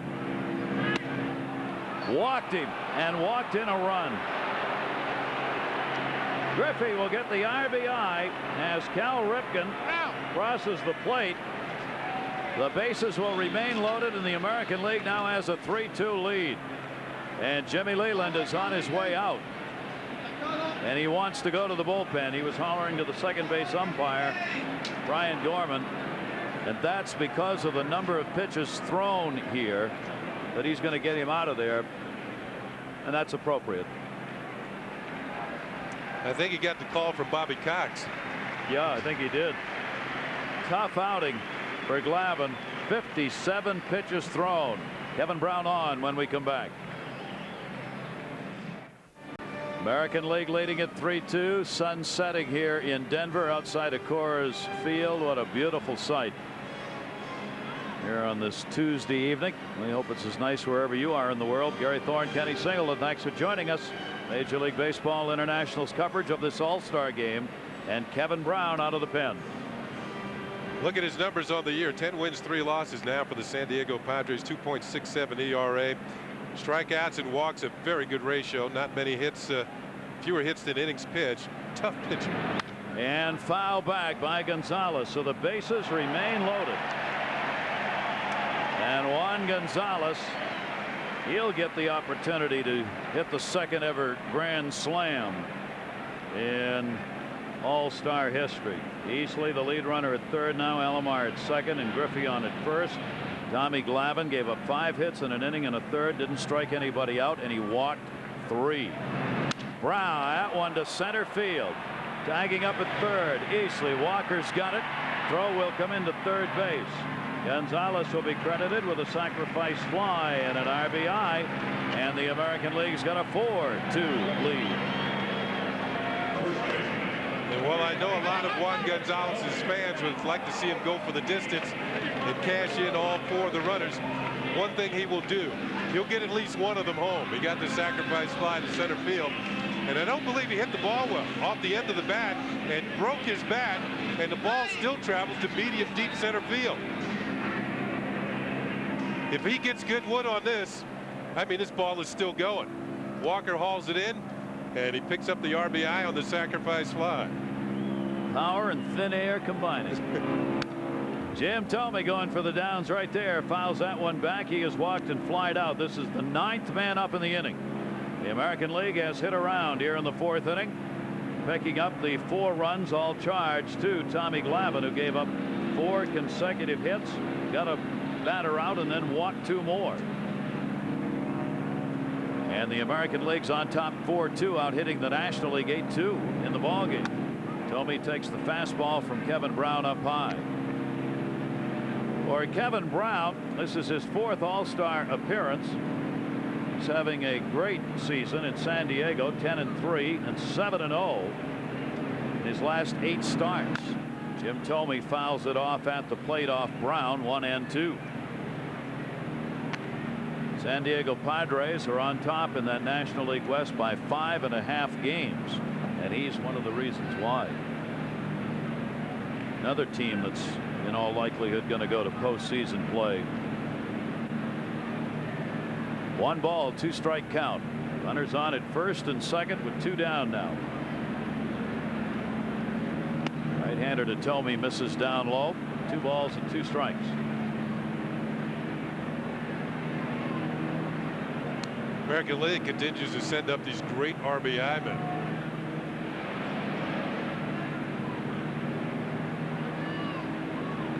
Chance to chat a little baseball. Foul back.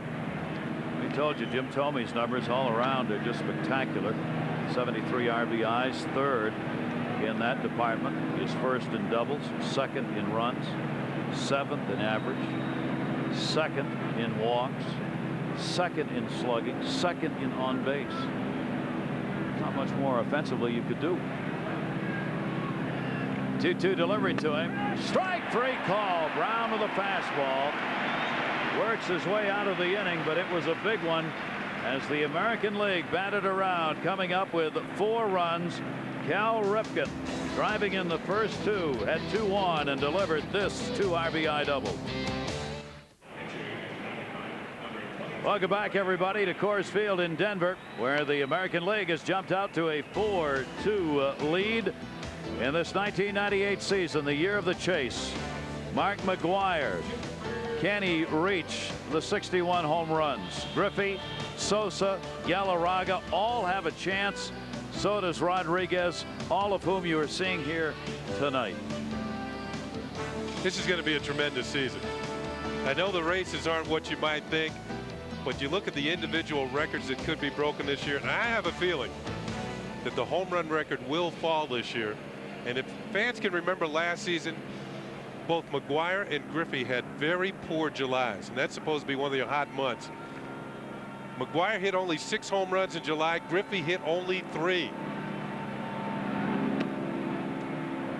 don't expect that to happen. No, and McGuire ends up with 58 and Griffey with 56. I think both of them are going to do it. Chipper Jones leading it off. Brad Radke, the new pitcher for the American League from the Minnesota Twins. A 25-year-old right-hander, his first All-Star appearance. The ace of the Minnesota staff, won 20 games. This year he's won 9, lost 6. And you might notice the number 22 that Radke wears on his back. When he was a youngster growing up in Eau Claire, Wisconsin, his favorite pitcher was Jim Palmer of the Baltimore Orioles, and that's Palmer's number. Palmer's in the Hall of Fame. Radke's windup, very similar to that of Palmer's. Gets the strike in, 3 balls and 1 strike on Chipper Jones. Radke, a couple of fastballs, throws pretty good cutter, slider, changeup, brings it in a hurry. And that one misses outside. So Radke gives up a leadoff walk to Chipper Jones here in the 4th inning. Wells, Clemens, and Radke now all have walked the batter in their appearances. Here's a look at the stylish, easy motion, and then the over-to-the-top delivery. Remember that leg kick, that pointed leg kick, Jim Palmer bringing that knee up and flexing it just about right there, and then coming straight over the top of the fastball. If Radke can go on to win 268 games like Palmer, he'll have a shot going to the Hall of Fame. Piece of cake. Yeah. Leadoff batter on here, and a pitch taken on the outside corner for a strike by Mike Piazza. The National League starting catcher popped out to short his first time up. 308 average in 6 All-Star game appearances. National League down by 2 now. They've had only 2 hits. Roger Clemens charged with both hits and both of the runs that were scored. Now the home run hitting contest here yesterday, Mark McGuire hit one 510 feet, but the regular season home run record for distance, the man at the plate, when he was with the Dodgers, Mike Piazza, hit one 496 feet to left center field here, and it just landed yesterday. That one hit in the air to center. Piazza's got himself a base hit. Griffey dropped it, and the runner's going to try and advance. Jones to third. Ripken's tag not in time. An error will be charged to Ken Griffey, allowing the base runner Jones to go to third base, and good heads-up base running. Well, just a slight hesitation when he rounded second, but Chipper Jones, a good all-around ball player and base runner as well, realized the situation when Griffey bobbled the ball in center. First of all, we'll take a look at the base hit. Pitch up out over the plate. Piazza right back through the middle with the line drive. Watch it skip off the grass and handcuff Griffey. This bobble, and even though he makes a strong throw to third base, Chipper Jones just ahead of the tag by Cal Ripken. So here comes the National League. Runners at first and third now, with nobody out. And Larry Walker, hometown hero, fouls that one off outside of third. Ripken giving chase. No play. And like a lot of the new ballparks, Gary mentioned earlier, Coors Field has been in existence since 1995. Not much room in foul territory, so the fans are right on top of the action. It gives the fans in the front row seats a lot of chances for foul balls, but it also makes it a lot better for the hitters, because balls like that in the older parks, like Oakland Coliseum, would have been caught, and Walker's back in the dugout. The chant is Larry. 0-1 delivery to Larry, and a pop-up. Ripken in foul territory, puts it away, 1 down here in the 4th inning. And Julie's with the Rocket. She's going to talk to Roger Clemens. Let's get out of Julie Croteau. Thanks, Gary. I'm here with Roger. Roger, well, one Hall of Famer got to you, Tony Gwynn, but the other, Mark McGuire, did not. Can you tell us a little bit about that classic matchup? Well, you know, out of all the at-bats, you know, wouldn't you know, I run into Mac out here, and you know, I just wanted to try and pour it on and let him swing for the fences. That's what all the fans came to see. And, you know, you find out what works and what doesn't work as far as your breaking stuff. And my arm felt pretty good for, you know, it's really my day to throw on the side after I pitched on Sunday. So we just turned it loose. And fortunately, I came out on top there. I faced Tony Gwynn a lot of times on these All-Star games. He got me this time. Well, your arm looked very good as well. You just had a significant milestone, 3,000 strikeouts. I know Mike Hargrove was catching a lot of grief about being the first, but over 3,000 good hitters have joined him. Yeah, that's pretty neat when Mike, picked me for the team, and he was my first one. And yeah, 3,000 was awesome, and I feel very proud about it and very thankful. Well, thank you very much. Back to you, Gary. Julie, thank you. And what a story continues to be written here for Walt Weiss. Weiss has just picked up his second hit, a single and an RBI. Radke getting hit up here. It's now a 4-3 game with runners at first and second base. Here's a look at Walt Weiss with the base hit. One Brave will drive in another as Chipper Jones will cross the plate. Now Gary Sheffield has come on as the pinch hitter for the pitcher Kevin Brown, and Sheffield takes a strike. Not mentioned how many Florida Marlins of last year are here in other uniforms, Ken. Well, we saw them in the postseason last year for the fans who were with us, and Sheffield in the Marlins uniform along with Kevin Brown. There were 6 Marlins, 5 of them former Marlins in this ball game, including Sheffield. I think one thing that Sheffield found out when he was introduced in the pregame ceremonies, I think the team that is most hated here in Colorado is the Los Angeles Dodgers, and anybody in a Dodger uniform, including the former Dodger Piazza, caught heck from the crowd. That's right. And the new Dodger, Jeff Shaw, hasn't even been there long enough to know where it is. Got booed because he had on a Dodger uniform. He just got traded from the Cincinnati Reds. Sheffield taking that one, a 1-ball, 1-strike count. And there, of course, is the manager of the Marlins, winning the World Series last year, Jimmy Leyland, having his team decimated here this year. He felt that his former players had earned the right to be here, and he selected many of them as the reserves. Another one of those rainmakers, the pop-up behind second base. Look out. Shortstop way over to hold that one in was Rodriguez. Sheffield's out of there. 1997 Florida Marlins reunion. 98 All-Star game. Current team, Jimmy Leyland, of course, the manager, rumored he might be leaving at the end of the season. Edgar Renteria, the only one left. Moise Alou now in Houston, Kevin Brown, San Diego, Rob Nett in San Francisco, Gary Sheffield in Los Angeles, and Devon White in Arizona. The last two, the only ones who aren't really involved in a race, along with Renteria, the young shortstop who is not really that high on the salary list, and that's one reason he's still with Florida. Al Leiter with the Mets, might have been here, but he was injured in the series against the Yankees. Unavailable to play. I say Salou, of course, on hand now with Houston. 1-0 count on Craig Biggio. First and second, 2 down. 4-3 game. The American League on top. Biggio got hit by a pitch his last time up as he was plunked on the arm by Roger Clemens. That's the protector he was just looking at. We were talking about. He get hit so often on elbow side that it's a whole new kind of piece of equipment that's being used here just to protect the elbow so he can keep playing after all these being hit by pitches. Brad Radke got it in, fouled off down the right field line. 1-2 on the Houston Astro, Craig Biggio. You know, one thing we've seen out of the leadoff spot here, you have great speed with both Lofton and Biggio. They're run producers in scoring runs, but they also drive in a bunch. 50 RBIs at the All-Star break for a leadoff man is an outstanding number, and he's on pace for 100. Lofton, leading off of the American League, has driven in 41. And he leads the league in runs scored, Ken, the other part of it. So he's done it at both ends, getting on for others and then picking up, bringing in runs. 1-2, good pitch by Radke, missed inside. 2 balls, 2 strikes as he backed him off. 84 degrees the temperature on this beautiful evening here in Denver. Despite the overcast skies, it is very pleasant for this All-Star game. Of course, twilight time here in Denver. We saw a brief look at the sunset going down, coming through some clouds there a minute ago.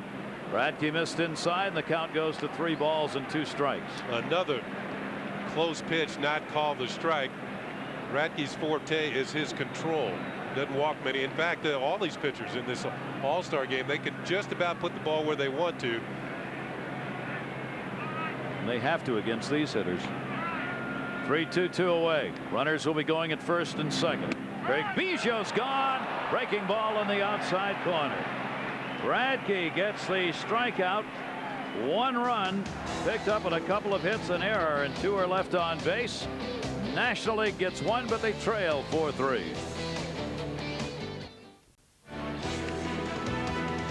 And you're looking at downtown Denver being rebuilt even as we speak.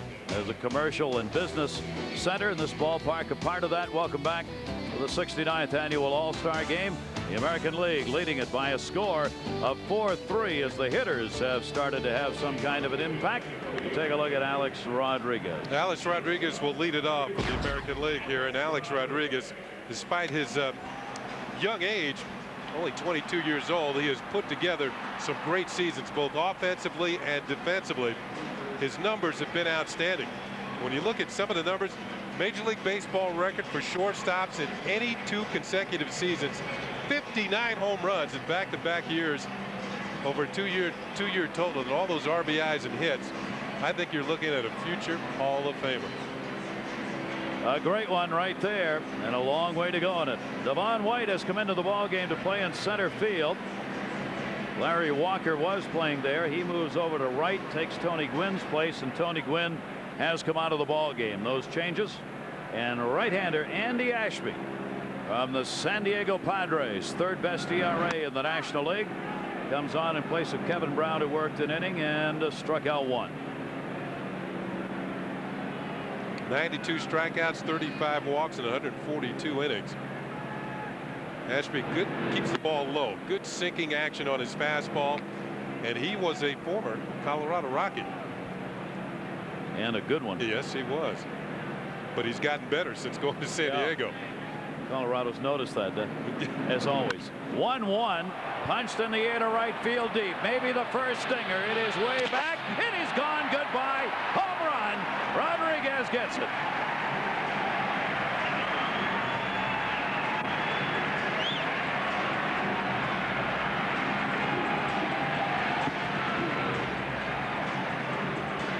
Alex Rodriguez greets Ashby, a ground ball pitcher, with a home run into the power alley in right center field. Well, first of all, it usually dictates the pitch was up, but it also shows you the type of power that Alex Rodriguez has. He does not have to pull the ball to generate enough power to hit the ball out of the ballpark, and that is especially here at Coors, especially true here at Coors Field. First home run of the ball game. You finally get one of those homers we've been talking about for days. And the slider on the outside corner. So now the American League back on top by 2, 5-3 on the home run by Alex Rodriguez, who has 27 during the regular season, second most.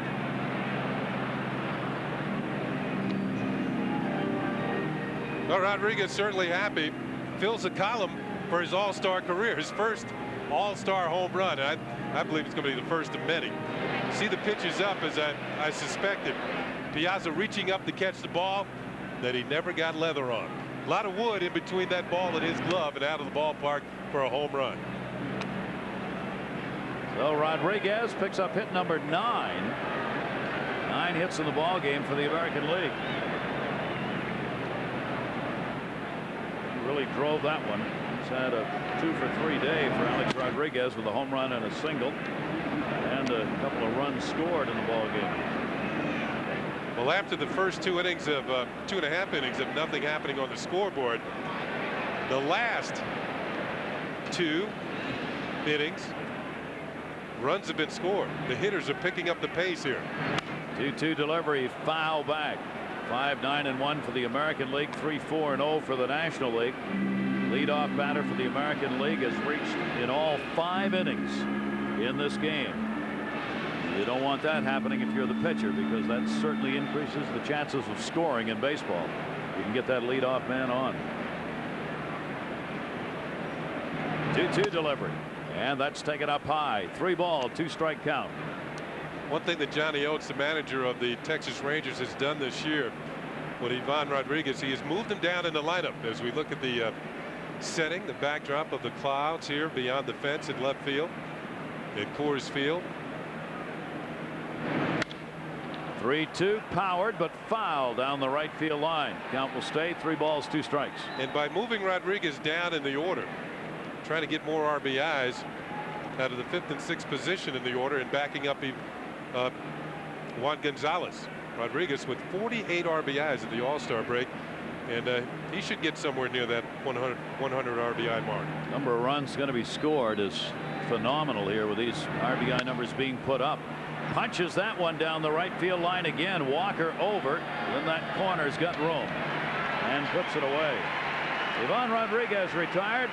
2 for 3 now. A couple of singles in the ball game for the Texas catcher. One away here in the 5th inning. Cal Ripken coming up, had the first big hit of the ball game for the American League in that 4th inning when they batted around. Ripken had hit into the double play first time up, delivered a double down the right field line in the 4th inning with 2 on, and the 2 Rodriguez's ahead of him came around to score. And Ashby delivers and misses down low for a ball. Baltimore Orioles have been a huge disappointment this season. 26 games behind in the American League East after they'd opened up the bank and spent everything that was in it to get a ball club together they thought could win, and it has not worked. There you see Baltimore and where they are. Yeah, you see where the Yankees are ahead of Boston. Boston realistically thinking about the wild card, 11 games back. Slider misses outside. 2 ball 1 strike count on Ripken from Andy Ashby. In fact, the Red Sox, if the wild card was today, the Red Sox would win it. See Texas 5 behind. Blue Jays, Oakland, and Minnesota. In fact, the Red Sox record is good enough that they would lead the other 2 divisions. They'd be in first, but for the Yankees, great start. Good scoop made at first base by McGuire, and the throw by Walt Weiss. And there are 2 down. Ripken retired. And McGuire shouting across the infield, hey, get the ball up. I'm a big target over here. A lot of kidding going on. Walt Weiss taking it on the other end. 2 parts to every play for an infielder. First, the catch, that's clean. The throw is not so clean. And McGuire, who has won a Gold Glove in the past, picks up Weiss and makes the play. I mean, he's noted for all the bat work he does, but he can pick him up. Ben Grieve will come on, one of 2 rookies in this All-Star game, and what a great first half Grieve has had. Son of Tom Grieve, former Major League player himself and executive in the Texas organization, who taught this young man a lot of baseball.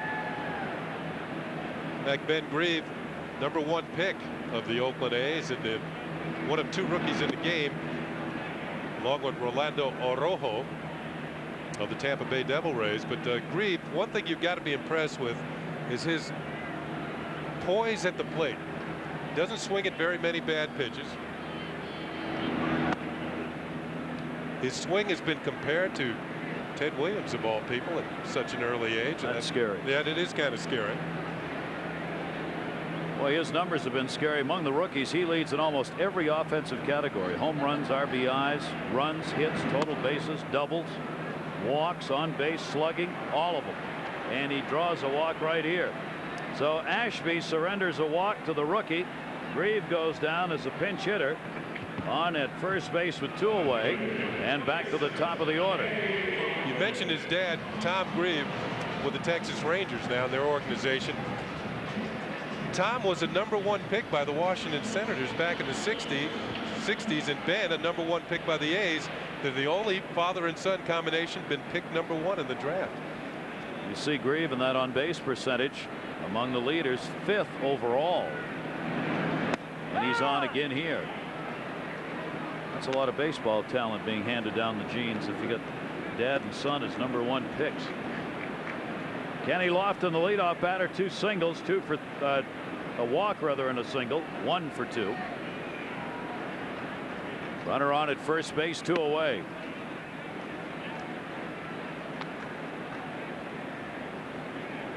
A 5-3 lead for the American League as they've pounded out 9 hits so far in this game.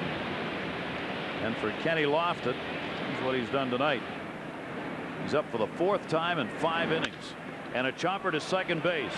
Bijou, they'll get the force to Walt Weiss, and that will do it.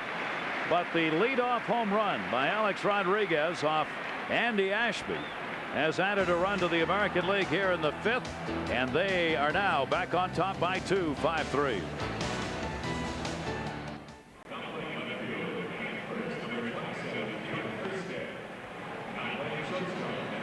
Welcome back. Coors Field, Denver, and the American League on top by a score of 5-3 They won the All-Star game last year in Cleveland 3-1, trying to make it 2 in a row. Darren Erstad comes on from the Anaheim Angels. He'll be playing in left field. Kenny Lofton out of there. Derek Jeter from the New York Yankees at shortstop, as Alex Rodriguez with the home run comes out of the ball game. And we will get a new pitcher from the Cleveland Indians, Bartolo Colon. What a turnaround for Bartolo Colon. Young pitcher with a great arm. Might be one of the hardest throwers in the American League. As you look at his numbers, 98 strikeouts and 124 innings pitched. Here's a look at his teammate Omar Vizquel. But Colon last year, when he was with the Indians, was sent to the minor leagues on 5 different occasions. This year he's in the All-Star game. Sometimes you just got to work at it. Yeah, that's right. Devon White will get his first at bat. White leading it off here. Numbers he has put up on the season. Fastball from Colon misses outside, and the count is 2 balls and no strikes. Devon White, no stranger to All-Star games, has made it with the Toronto Blue Jays, and now representing the expansion Diamondbacks.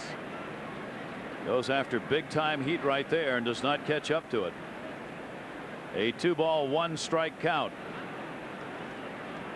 13 homers, 49 RBIs coming into the All-Star break for Devon White with the new Arizona Diamondbacks, who have struggled as might be expected in their opening year. 23-year-old right-hander. Colon with a 3-1 pitch, and that's going to be a gapper into left center field. That's going to roll all the way to the wall. White will make the turn, head for second. Griffey will get it in. White's going to try for 3. Missed one cutoff man. The throw to Ripken not in time. A triple for Devon White.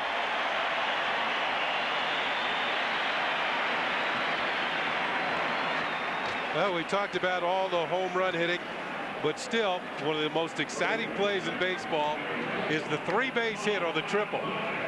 The ball headed for the gap. Griffey's not going to be able to cut it off. And we mentioned the walls are very far away here, so a long run to retrieve the ball. I think the triple came into play when he missed Derek Jeter on the relay throw. White continues. Watch him get to second. He's going to turn it on right here. He sees the missed relay man, and then he heads for third and beats the throw from the second baseman, Roberto Alomar. The throw from Griffey should have hit Jeter. They would have gotten White at third. Only 1 triple during the regular season, and now 1 here for Devon White, as Griffey missing that cutoff man gave him the chance to go. That's hit number 5 for the National League, and Mark McGwire. For McGwire, 0 for 2 in the ball game. Bartolo Colon touched up for the extra base hit, and that will bring Rodriguez, his battery mate, out to talk with him. Bartolo Colon, as we said, just 23 years old, from the Dominican Republic. He'd like to give himself a chance to win a game here. No non-U.S. born pitcher has had a win in an All-Star game for a long time. Juan Marichal out of the Dominican Republic, 62-64, and Charlie Lee, who was from Orleans, France, in 1984 had a win. The only foreign-born pitchers with wins in an All-Star game. That one misses up high. 1 ball 1 strike. When I was growing up, Juan Marichal was my favorite pitcher. San Francisco Giants, and his career lasted long enough, and mine started early enough I got a chance to hit against him. Was he still your favorite? In a way. Yeah, yeah, sure, in a way. yeah, that's right. I think he'll admit I hit a home run off of him, but when I came home, my dad said, "How did it feel to hit a home run off your favorite pitcher?" And I said it was kind of bittersweet in a way, because I know if I had faced the Juan Marichal of a few years earlier, I wouldn't have been hitting any home runs. You never know now. Yeah. Give yourself a break on that. You're a 3-time All-Star yourself here. Yeah, but he was a great Hall of Fame pitcher. Yes, he was. 1 ball 2 strike count on McGwire. Devon White off third base. And the slider misses outside. 2-2 to Mark McGwire. Mark McGwire, and going after, of course, the Roger Maris record. We told you right now the best home run rate on home runs per at bat ever. And he holds the top 2 marks set in 1995 and 1996, and may do even better here in 1998. Well, you hear the crowd starting to stir because McGwire has run the count full. It's time to put up or shut up for Colon. 7.2 at bats per home run. That is just awesome. That's one better than every 2 games. One every 2 games. Babe Ruth was one every 8.4 at bats. 3-2 to McGuire, and he walked him. So Bartolo Colon. There's Sammy Sosa, the man up there in that group of home run hitters this year. Well, McGuire, no stranger to the walk. He has walked 88 times halfway through the season. So the National League down by 2. They've got 2 on with nobody out. And Bonds coming up. There you see the walk leaders. Barry Bonds coming up now with 77, second to McGuire. Bonds has drawn a walk in this game, and he has flied out to left field. He was going for thin air right there. Strike 1 on Bonds. Now, we talked about how the ball flies, but everything's relative. I mean, if a fastball pitcher throws into thin air, doesn't the ball go a little faster? Does a hitter, when he swings his bat, doesn't the bat come through the zone a little faster? You still got to see it, hit it. That's right. 0-1 delivery to Bonds. Ooh. Chased some high heat that time. It didn't get it. 0-2. Active career home run leaders. McGuire with 424. 8 more for Bonds. He'll get the 400. Joe Carter 13 more. Then Cal Ripken 23 more. And Jose Canseco should take the lead for Latin players in home runs very soon. Bonds fights off the pitch down and away. 0-2 count. 2 great players, Orlando Cepeda and Tony Perez, tied at 379 for most home runs by a Latin player. And Jose Canseco having a great year up in Toronto with the Blue Jays. Not here at the All-Star game. Canseco. Bonds fortunate to be here. He got a pretty good case of food poisoning last week. Had to miss 1 game. Didn't eat for 2 days. Feels better and obviously well enough to be here. Stays off the fastball away. A 1-ball 2-strike count on Bonds. Colon is rushing it up there pretty good. Well, he throws hard, doesn't he? Devon White on at third. The triple. McGuire on at first with a walk. Nobody out. Cleveland Indian right-hander in a hole here. 1-2 delivery to Bonds. That one down the line and left. Big problem if it's fair. It is a foul ball. Only 347 down that line. Not much of a corner there. You run out of room. Bonds has twice hit the ball hard that way. Here's a look at a pitch up and out over the plate. Bonds gets on top of it, but the ball is twisting off the bat, and you can see about 1.5 feet, maybe 2 feet foul. Bonds uses a very light bat and chokes up on that. He's got one of the lightest bats around, especially for a guy who's a power hitter. Little conference at the mound here now. Mark Wiley, the pitching coach with Cleveland, is Colon's pitching coach, of course. And one of the reasons why Colon has turned around. Colon had a game recently against the Yankees on June the 21st. That was in Cleveland. 8 shutout innings, allowed just 3 hits and struck out 10. It was one of those no-touch games for the Yankees, or very rarely touched. He's got a 1-2 count on Bonds with these 2 base runners on. 5-3 lead for the American League in the 5th inning.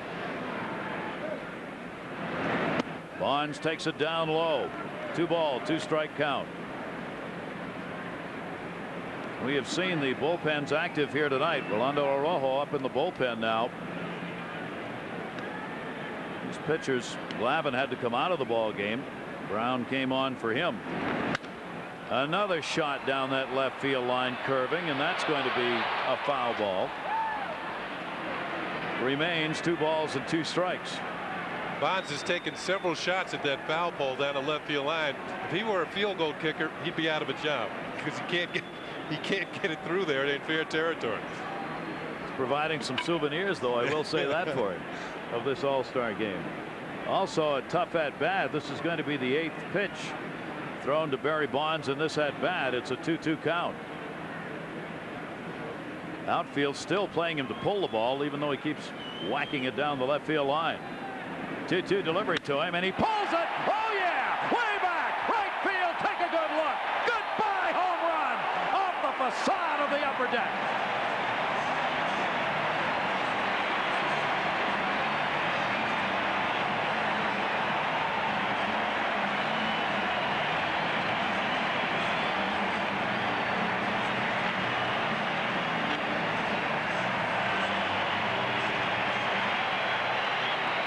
care what air you hit that in. That's a home run anywhere. Yeah, a lot of us do. There's a sign. If you hit that sign and he just missed it, it's worth $1 million to the fan who gets the ball. Could have had people dying out there if he hit that sign. Chipper Jones, and all of a sudden the National League is on top 6-5, his first all-star home run. And it was touched off. Finally got a pitch he can handle up middle of the plate and smoked.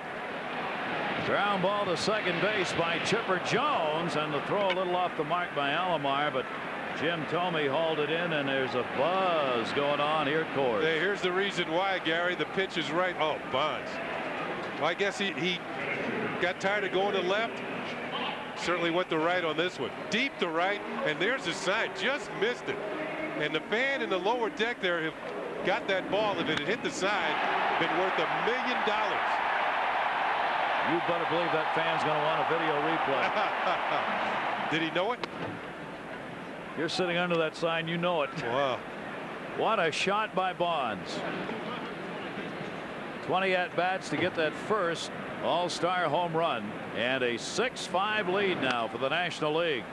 A chopper by Piazza to short. Got to hustle Jeter just in time to get the out. Piazza retired, and there are 2 down, but there are 3 runs in here in the 5th inning. They're estimating that home run at 451 feet by Bonds. Here's a look at the side angle view of the swing, and look at Sammy Sosa. Did he know it? Well, Sammy's done it enough this year, 33 times, and he's heard that sound before. National League takes the lead, and that's where the ball hit. Barry Bonds plays for the Giants and hit the San Francisco Giant emblem up there on the facing of the upper deck. Maybe he could be a field goal kicker. Oh. Moises Alou coming up. You take a look at Bonds. Alou, the pinch hitter, 314 on the season, 20 home runs, 7th best, 73 RBIs, 5th most. Alou up for Larry Walker. Pinch hitter Moises Alou chases the high heat of Cologne. Loses his bat as well. 2 down now. Here's the numbers on Moises Alou. 3rd time he's made the All-Star team, and another one of those father-son combinations. His dad Felipe made the All-Star team back in 1966. Goes through that one. Cologne gets the strikeout, but he's not a very happy pitcher, and there's the reason why. Barry Bonds, after a triple by White and a walk to McGuire, delivered his first all-star home run. 3 RBIs, and the National League is on top. Welcome back. The National League back on top 6-5. Bonds with that huge home run, 451 feet. Home run's always a great part of an all-star game. And this all-star moment, 1971 Tiger Stadium, July 13. One of the most memorable. Reggie Jackson hit a home run at Tiger Stadium that hit the transformer atop the right center field roof. The American League won the game by a score of 6-4. That one is still talked about. The one that was hit by Bonds, 451 feet. Now that one by Reggie, that was pre-measurement, but it went somewhere upwards 450 plus off the transformer at Tiger Stadium. Not only long, but high. And the fans obviously love to see the long ball being hit by these great stars. And Bonds certainly got all of the one he hit, and they're back on top. Now 6-6-0 for the National, 5-9-1 for the American League. We'll get a number of changes. Catch you up on here. Ugueth Urbina, the right-hander for the Montreal Expos, now on the mound for the National League, and it's fouled back by Roberto Alomar. First batter he faces. Alomar, Griffey, and Gonzalez are due up. Andres Galarraga has come on to play at first base. The Atlanta Braves. Alou stays in the ball game in right field. Nasty pitch, slider down and in. 0-2 on Roberto Alomar. And Vinny Castilla's in the ball game. his home turf. That's where he plays third base. Javi Lopez of the Atlanta Braves now doing the catching. Urbina on the mound. And a chopper over his head to second base. Biggio off his glove. Craig Biggio trying to throw it before he had it. And that will put the leadoff man on here in the 6th inning. Now this is going to be called an error on the usually sure-handed Biggio, who has won a number of Gold Gloves in the National League at second base. But remember, I said everything's relative here. The ground balls even move faster. Ball hit, took a quick hop off the glove and on into the outfield. Watch the skip of the hop there. Take that high hop off the glove and into center field. And the American League has something started with an error. But now they've changed it. They've changed it to a hit. Wow. Well, they're calling it a bad hot base hit. Foul back by Griffey. So a single is hit number 10 for the American League. 5th in saves in the National League. Well, the Montreal Expos, their closer. Who get Urbina? Who get team Urbina? You. First ever, right? First ever in the major leagues. A player with the middle name U, first name U, and a last name U. And his first All-Star game. And a broken bat, slow roller. That's going to be real trouble. That's a base hit. So Griffey gets his second single, 2 for 3. The guy you expect to drive at about 550 feet gets one that just barely squeaks by the pitcher's mound with Urbina sprawled out trying to knock it down. You know, the ball was hit so poorly, he hit it so poorly it turned itself into a hit. Now watch this. The bat is going to be shattered. And Griffey will get the base hit. Alomar is going to be off and running across on the ball being hit. Galarraga comes up with the only play would have been at second base, and Galarraga couldn't handle it cleanly. So Urbina is giving up back-to-back hits, infield singles. He's got to be wondering what's going on here. They haven't gotten the ball out of the infield, and they got 2 on. American League, all 6 innings now, they've had the leadoff man on base. And Gonzalez, he wants the dinger now. Here's a look at that last play once again. Of course, Griffey's in the market for a new bat. Urbina diving. That's the ball that didn't want to be caught. The old seeing eye single. Gonzalez 2 on. Nobody out. Sac fly. RBI in the 4th inning is popped out and grounded out.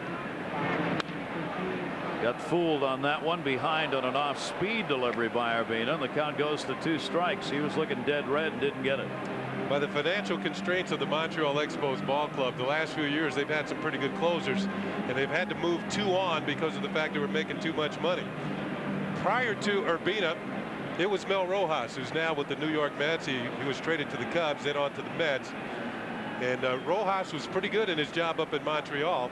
And prior to Rojas, it was John Wetland, who's here tonight with the Texas Rangers, having been traded back in the 1995 season, prior to the season, from the Expos to the Yankees and then on to the Rangers as a free agent. But the fact is that Felipe Alou, the manager of the Expos, feels that Urbina could become the best of all the closers that he's had, because he throws hard, he's still a youngster, and he's still learning. That means he'll be traded in a year or 2, right? Well, they signed him to a long-term deal, whatever that means in Montreal. More than 6 months. Yeah. Swung on and missed. Good pitch by Urbina right there. And Gonzalez is retired. First strikeout for Urbina. 1 away here in the 6th inning. But one thing you have to say about the Expos, they kind of replace their players. They come up with new ones to take the place of the other ones that have gotten more expensive. Not even close for Juan Gonzalez. A sharp breaking slider by Uget Urbina. By the way, his 2 brothers, their initials are UUU. You're kidding. How can you come up with that many names? Well, Ulysses and Utah and go to the thesaurus. Yeah. Jim Thome, the batter. And Thome swings through it. He has struck out, walked, and flied out. Starter still on for the American League as they are down 6-5 in this game, even though they've out-hit the National League 11-6. They've got 2 on here in the 6th inning and only 1 away. Infield at double play depth. Ashby worked an inning, charged with a run. on a hit, the home run by Rodriguez off Andy Ashby.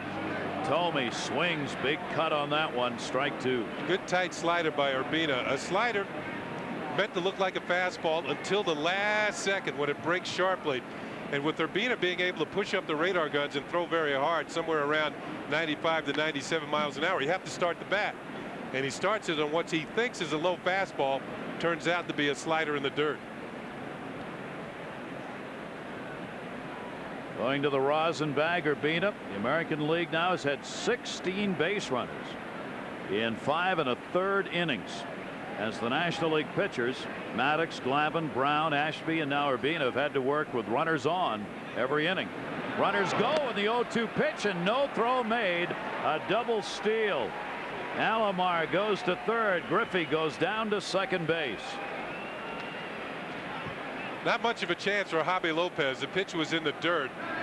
And that's a play that Alomar will look over at Griffey and say, watch me, I might be headed, try to get myself in scoring position, and you as well, if you will follow. Alomar takes off. The pitch is in the dirt. Not even a throw to third base. And you can see Griffey coming in the back door on the double steal.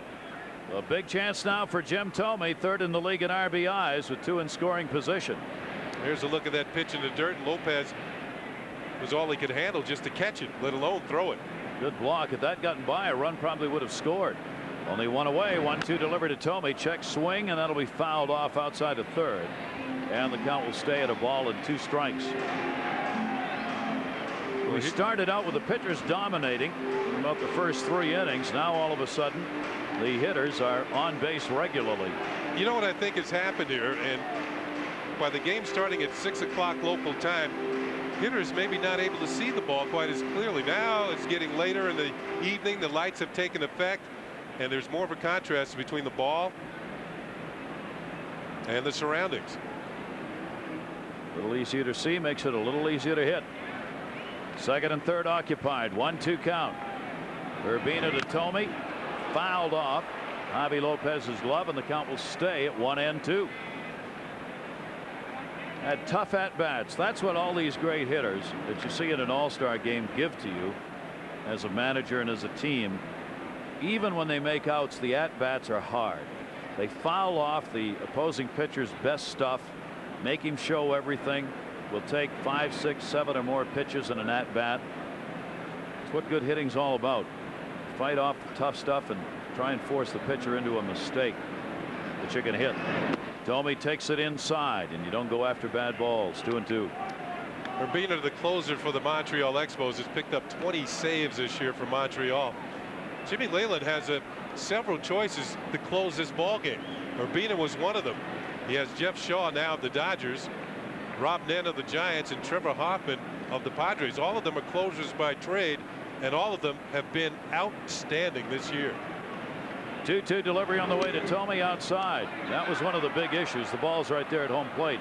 For both these managers, the one question they would not answer prior to the start of this all-star game was, who's going to be your closer? Hargrove and Leyland both said, we'll wait and see. That's exactly what they're doing. You got a lot of guys who want to be the closer in this game. Well, Urbina, the youngest of the 4 in the National League, maybe by default he won't get a chance to close the game. You see how fast he throws. Lopez off the heel of his glove, then off of his shoulder. Fortunately for him, the ball stays near home plate. He had no clue as to where it had gone. But Urbina has struck out 51 men in 39 in the 3rd innings this year. This is going to be the 8th pitch in this at bat to Jim Thome, who's got 2 on in scoring position. 3-2, and he walked him. What an at bat.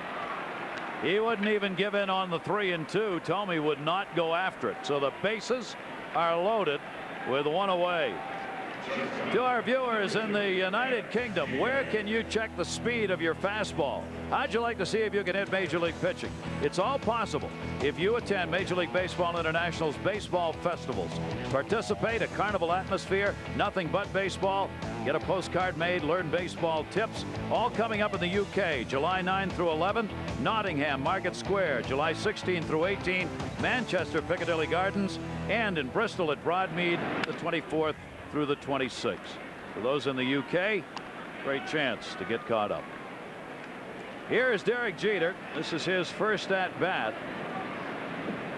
Jeter came on to play it short. His first All-Star game.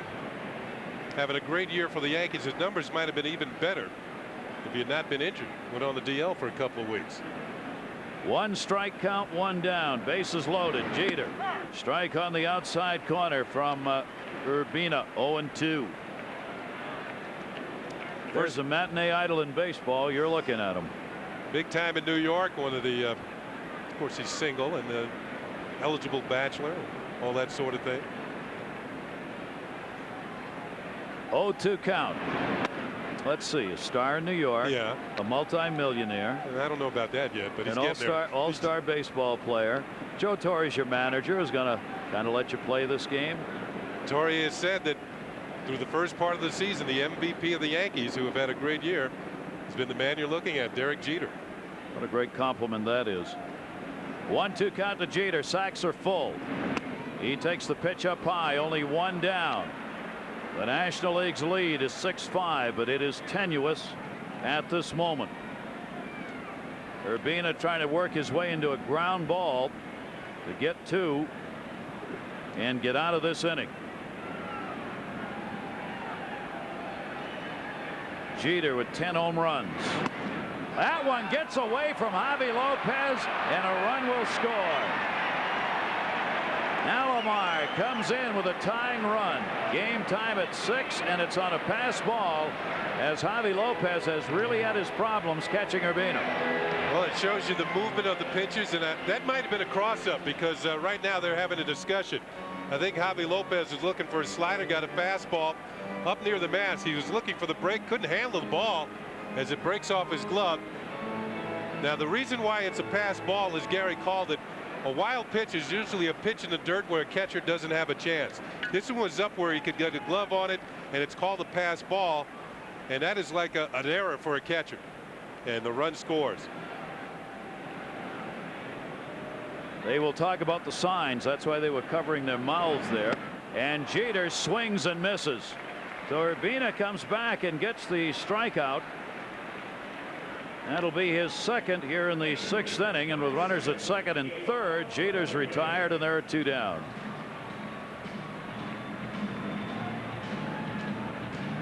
Hard work. Yeah, he's not out of the woods yet, though. He has a 2nd leading hitter in the American League at the plate.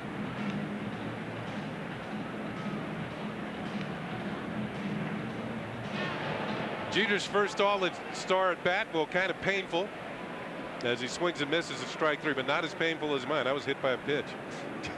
That's really painful.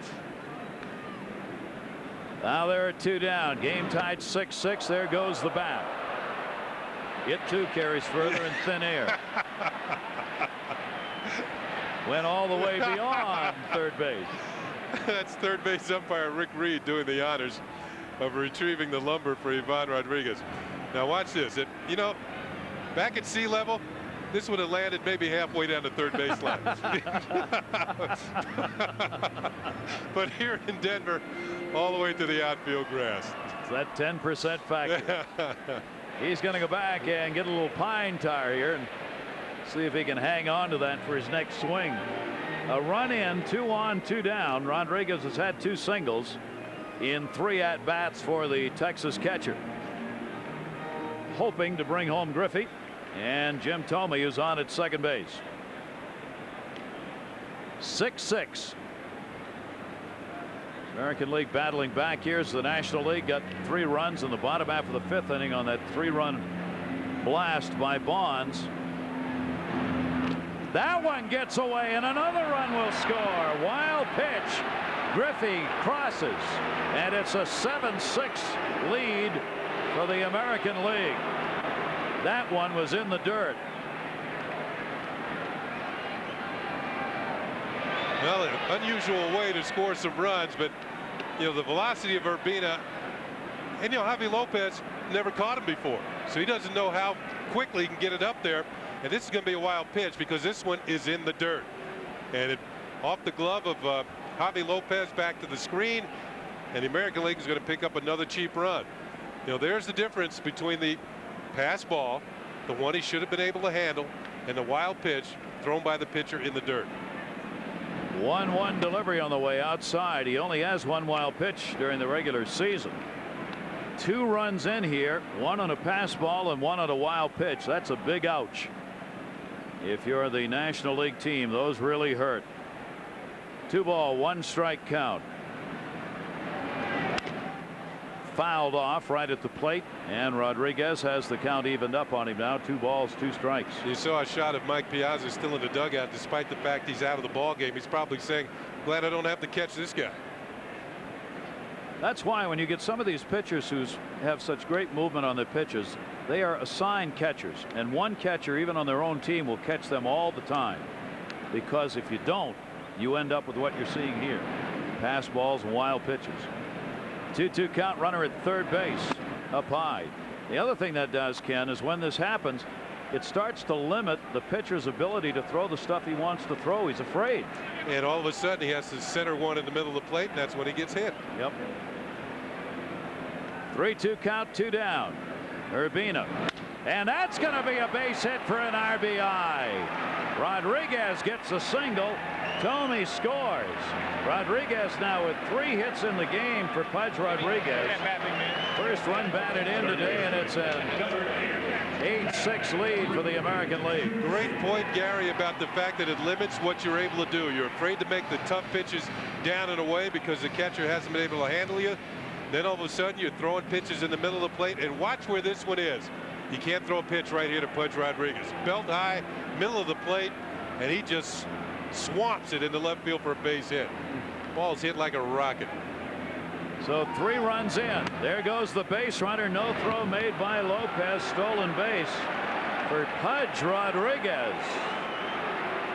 Catchers love to steal bases. Well, that's his 5th this year. Well, he came into the season with 4, this half point of the season with 4 stolen bases. Ties the record for steals in a ball game. That might be his first all-star steal. And these steals tonight have been off the pitcher, off the catcher. No, let me check that. Off the pitchers, not the catcher tonight. Another ball in the dirt that Urbina got down low that Javi Lopez had a hard time finding. Lopez is going, wait a minute. I am a catcher. I am an all-star. I am an all-star. I have a glove. Here's another one. Slider in the dirt. He doesn't know where it is. Right in front of you, Javi. Ripken up. And he laces it to right field. Not deep. Alou coming over. Alou diving, will not get to it. One thing you'll always see from Moises Alou is the effort. He showed it to you last year in the World Series when he drove in 9 runs. And I know I thought he should have been the MVP of the World Series. Yeah. Here's a good look at that last effort by Moises Alou. The ball falls in front of him, but certainly gets some applause from the fans here to appreciate the effort of a 3-time All-Star. 1 ball, 2 strike count on Cal Ripken.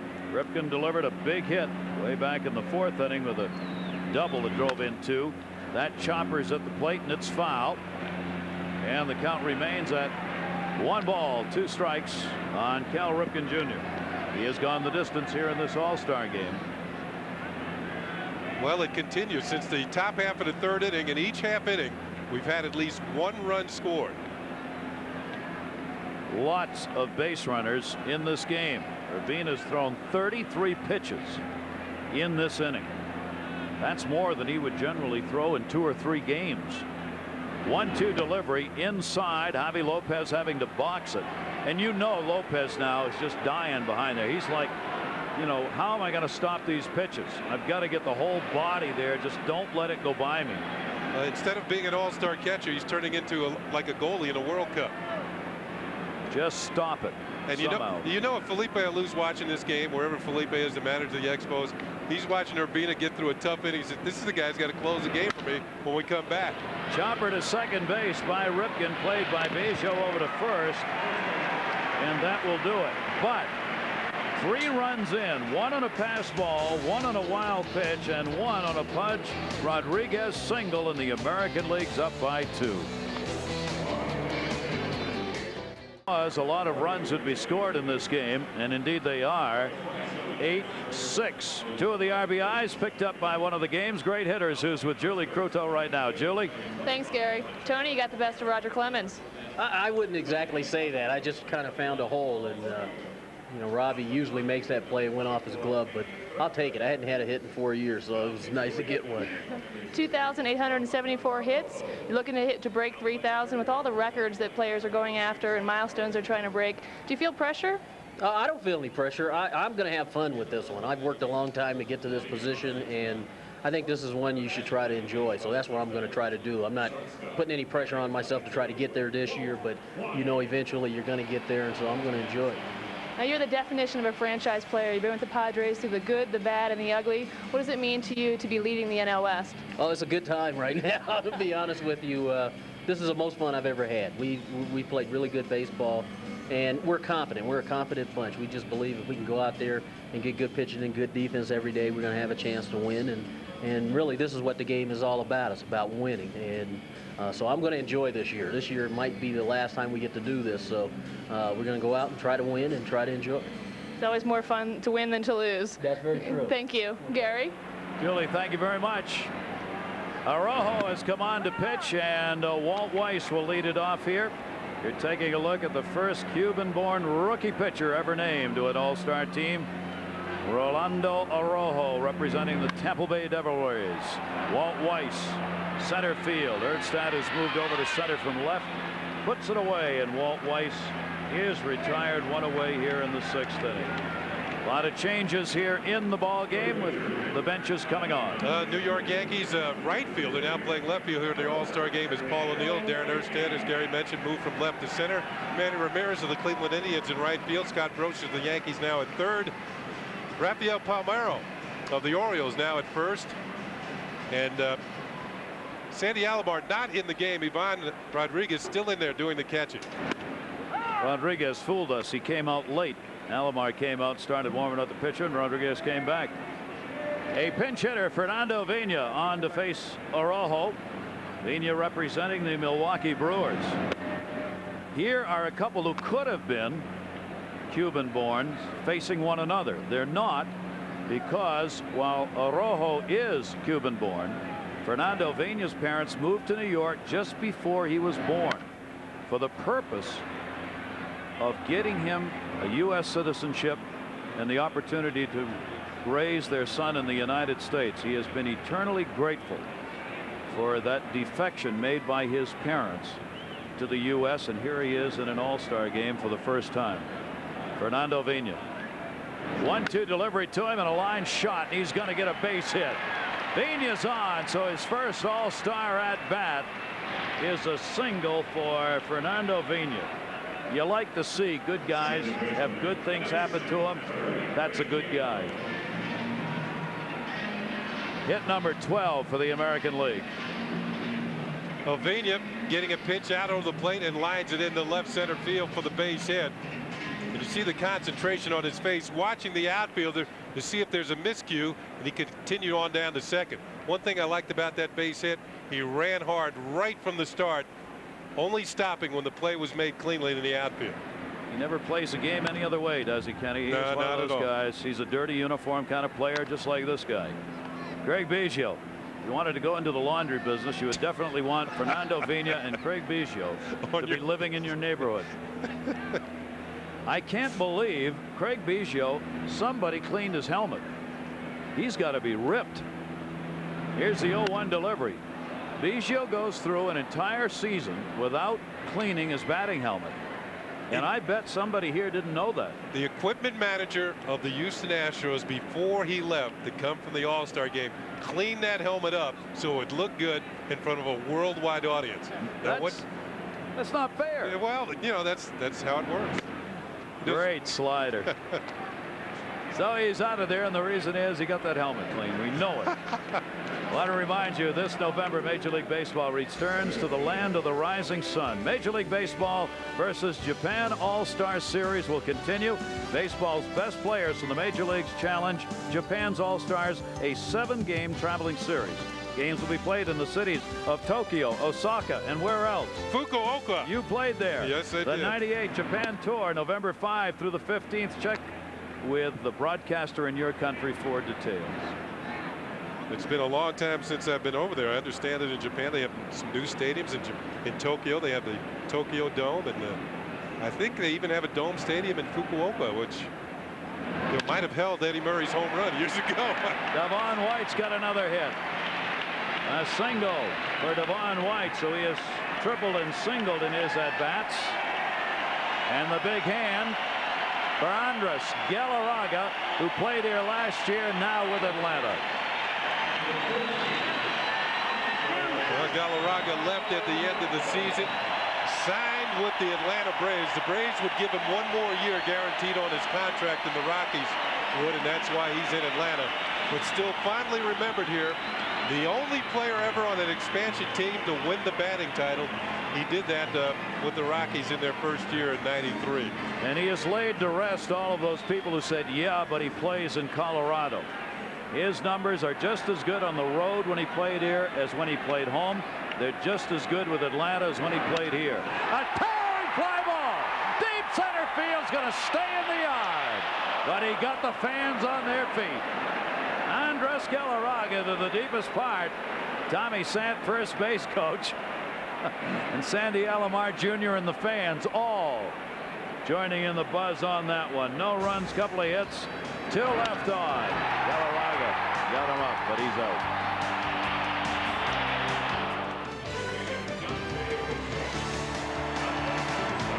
Welcome back, everybody, here in Denver. 69th annual All-Star game, and it's 8-6 with the American League leading it. And these great shots from overhead tonight being provided for our international audience. These beautiful pictures from the Bud 1 airship. This Bud's for you.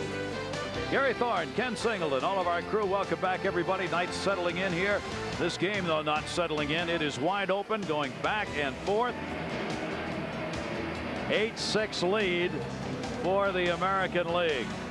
And a full house on hand here, and more changes, Ken. Dante Bichette, favorite here with the Rockies, taking over in left field. Trevor Hoffman is on the mound. Fernando Viñas at second base. After getting that base hit, stays in the ball game. It's Edgar Renteria had the game-winning hit in the 7th game of the World Series last year for the Marlins. He's now at shortstop. 0-1 delivery by Trevor Hoffman to Scott Brocious, who is batting in the number 9 spot and getting his first at bat. Comeback player of the year. Look at the numbers on Trevor Hoffman. 40 strikeouts in 37 and 2/3 innings, only 11 walks, 23 hits, 0 home runs. He's given up in the closer's role for the Padres. Another guy who keeps the ball down. Tough to get it up off him. Got a sinking fastball, slider, good curve, and a great changeup. A strikeout changeup, I call it. Scott Brocious, what a year. What a find for the New York Yankees. He's gone here.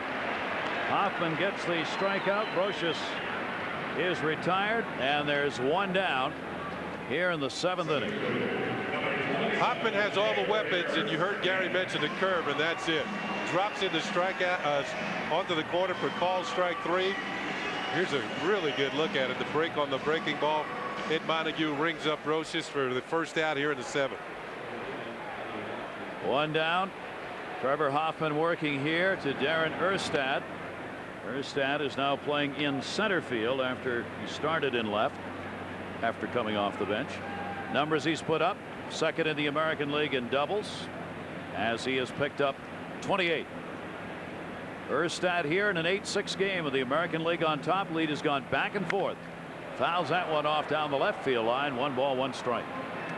One of the major reasons why the Angels are in first place in the Western Division in the American League is Darren Erstad, former #1 draft pick, has really come into his own. His first All-Star appearance, has great tools. He's played a lot of first base because of injuries to the Angels, but he is primarily his #1 position is outfield. Great breaking ball right there. There's that changeup we were talking about. 1 ball, 2 strike count. Standings in the American League Western Division: Anaheim just a game and a half ahead of the Texas Rangers, then Oakland and Seattle The Mariners are just falling apart in the pitching department, and that's why they're 13 games behind. That may be the best race for the second half of the season, maybe the only one in the American League West. That one in the dirt, 2 balls and 2 strikes. The Rangers led for the first couple of months, and the Angels overtook them. And now the Angels went into the All-Star break with a 5-game losing streak. So the Angels lost 5 in a row, and the Rangers cut the lead. 2 balls, 2 strikes on Erstad. Trevor Hoffman working way over on the third base side of that rubber. Fouls that one off. Pitchers move around on that pitching slab lots of times, depending on problems they're having getting the ball where they want it. If you move just a little bit, it gives you a lot of differential by the time the ball gets to the plate. He's moved over towards that third base side and puts that front foot out even more so towards that third base side. Inside out swing to short. Renteria makes the play over to first base. Erstad is retired, and there are 2 down here in the 7th inning. The only member of the Florida Marlins. There's John Elway, the great football player here in Denver and a real local hero. He participated yesterday in some of the day before the All-Star game hitting activities. He was in the celebrity home run hitting contest, and usually when you think of going deep with Elway, it's a long touchdown pass. That's right. He almost became a ball player. When he was drafted, he said, I will not play in Baltimore. If Baltimore drafts me, I'm going to go with the New York Yankees. He played minor league ball with the Yankees. And had he been drafted by Baltimore, his threat was to go baseball, not football. He's a real good baseball player, was. And during batting practice yesterday, drilled a couple of balls out of here. Here's Roberto Alomar, a starter still in the game. He's had a couple of singles and a walk in 4 plate appearances for Alomar. Trevor Hoffman, 2-0 count to him, and it's taken up high. Well, with Urbina coming in and now Hoffman, 2 closers by trade, and usually when Hoffman comes in the ball game in a save situation, it's a done deal. He has saved 33 in a row over the last 2 years and 52 out of his last 53. Game over. That's what we were talking about with these save artists who are in the bullpens for these teams, lots of them. Mike Hargrove had a good point. He said, you know who gets shortchanged on all this are the middle relievers, because they don't have any numbers. There's no number. There's a thing called a hold, but it's not official. It's not kept officially. So it's the relievers who get the saves, with the guys who come in the middle taking the place of the starters to get to the reliever kind of get lost in the shuffle. Mike Hargrove compared them to football linemen. He said they do a lot of work. They don't get much recognition. That one hit deep to right field. Will it stay fair? Goodbye. Home run, Roberto Alomar.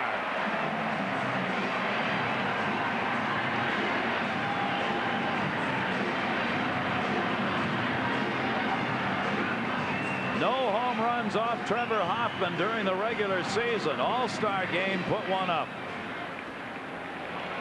Every hitter he faces in this American League lineup is capable of going deep. And just behind Mike Hargrove is his brother, Sandy Alomar. Yeah, I saw that when I was a kid, he says. I knew his younger brother had the talent, and both of them have become multiple All-Stars. Got that one. Paul O'Neill now will get his first at-bat, so the American League now up by 3 again, 9-6. Let's see where the pitch is. Change up, but it kind of hung up there. I think Roberto knew he got good wood on it. It was just a matter of whether it stayed fair or foul, and he gets the home run. Roberto Alomar's put himself in the MVP category right now. 3 for 4, a walk and a home run. He's played the whole game. And you can see the flight of that ball as it lands into the lower deck for the homer. Paul O'Neill takes a strike on the outside corner. 1-2 to O'Neill from the Yankees. O'Neill has been with the Yankees every single year. He's hit it over 300. It looks like he's going to do it again this year with that 323 average. One of the most intense players in the game. 9th in batting average. Chops that one down to 3rd. Castillo makes the play. O'Neill retired, but Trevor Hoffman gives up that home run to Roberto Alomar, and that tacks another one on for Roberto Alomar, his second All-Star home run. By a score of 9-6, trying to make it 2 All-Star wins in a row. One of the stars from the National League, Miss DiBiggio, is with our own Julie Croteau. Julie? Thanks, Gary. Craig, great stop, great stab over second.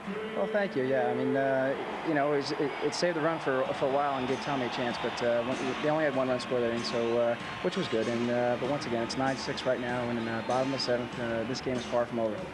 Now, this is your 4th consecutive start at second base. And it seems like the players are really having a good time, you know, with each other. Is it a good event?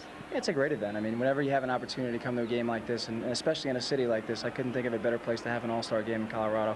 So, you know, it's great. The fans are great here. And, you know, once again, I mean, this game's far from over also.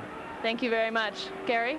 Julie, thank you. And Vinny Castillo will get his first at, Dante Bichette, rather, will get his first at bat leading it off here in the 7th inning. Member of the Colorado Rockies chops that one towards short. Peter with a throw, and that will do it. 1 down here in the 7th inning as John Wetland comes on and gets the out. Wetland been a top closer in the major leagues for a number of years now, with the Expos, then with the Yankees, and now with the Rangers. Only 4 walks in 32 innings. Control of all these pitchers who we see coming into this game.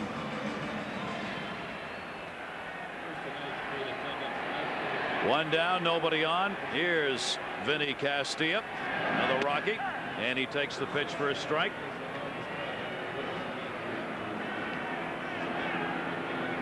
$51,267, the largest crowd ever at Coors Field.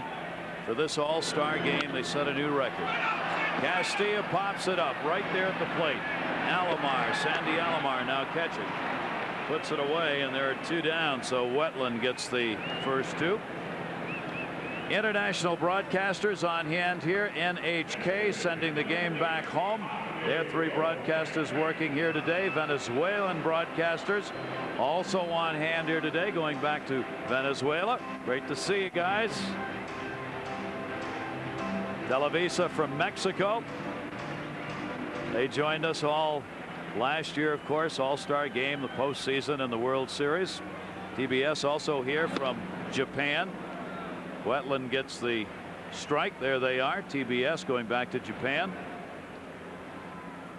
The international flavor of this 69th All-Star Game. ESPN, they're international, around the world broadcast there.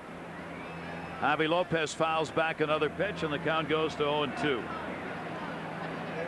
Oh, with more players coming from foreign lands who played this great game, it's a good chance that people get an opportunity to see stars from foreign lands play in such a great event as the All-Star Game.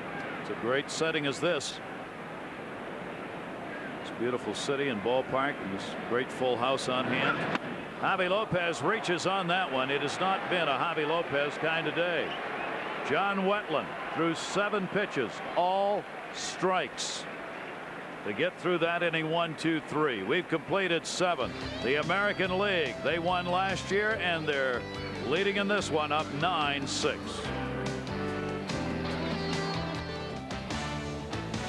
Great to have you with us on Major League Baseball International's coverage of this All-Star Game. The American League on top. Welcome, world. This copyrighted telecast the property of the Office of the Commissioner of Major League Baseball, intended for the private non-commercial use of our audience. Any publications, reproductions, retransmissions, or other uses of the pictures, descriptions, and accounts of this game without the express written consent of Major League Baseball is prohibited. Bud Selig on the left, acting commissioner. They had a meeting today. I don't know if they voted today or not to make him the commissioner, but it's going to happen. Bud Selig, McPhail, who's going to the Hall of Fame here this year, voted in, continuing that long line of McPhails in Major League Baseball. McPhail, the former American League president. Manny Ramirez, his first at bat, and he's up against Jeff Shaw, who's celebrating all kinds of things. Number 1, he's celebrating his birthday. First time a pitcher has ever pitched on his birthday in an All-Star game. See that uniform he's got on? He's never worn it before. 1-1. Ramirez chops it foul. Jeff Shaw is wearing a Dodger uniform in a game for the first time because he got traded on Saturday by Cincinnati to LA. Didn't get to the Sunday Dodger game, so he's never played for the Dodgers, but he's in the All-Star game with a Dodger uniform. How about that? In fact, that uniform was not here yesterday during the workout. It got here sometime today before the game. That's right. And as a result, Brett Boone, second baseman from Cincinnati, is here. Castilla makes the throw to first base, and they get the out. One down. A great story we've told you about Walt Weiss. Julie? Thanks, Gary. Walt, your son Brody's here. He looks really healthy and happy to see his dad playing in his first elected All-Star game. Yeah, I mean, we didn't expect that to be the case. We didn't expect the whole family to be able to be here, and thanks in large part to Jerry McMorris, so we were able to all get back here, and it's great that he was able to come here and watch the game. And did his illness put everything in perspective for you? Yeah, no doubt. I mean, it kind of trivializes everything that we usually get caught up in from day to day. So, yeah, it's a different world there for a couple of weeks, but things are looking real good now. Were you touched, I imagine, by the response you've gotten here from the Colorado fans? Yeah, I mean, the fans here, for whatever reason, have always been great to me. Played here for 4 years, made this my home. So it's just irony, you know, all this stuff coming together, and the fans here are best in baseball. Well, I know everyone around the world is wishing you and your son the best. Thank you very much. Gary? Thank you very much, Julie. Walt Weiss.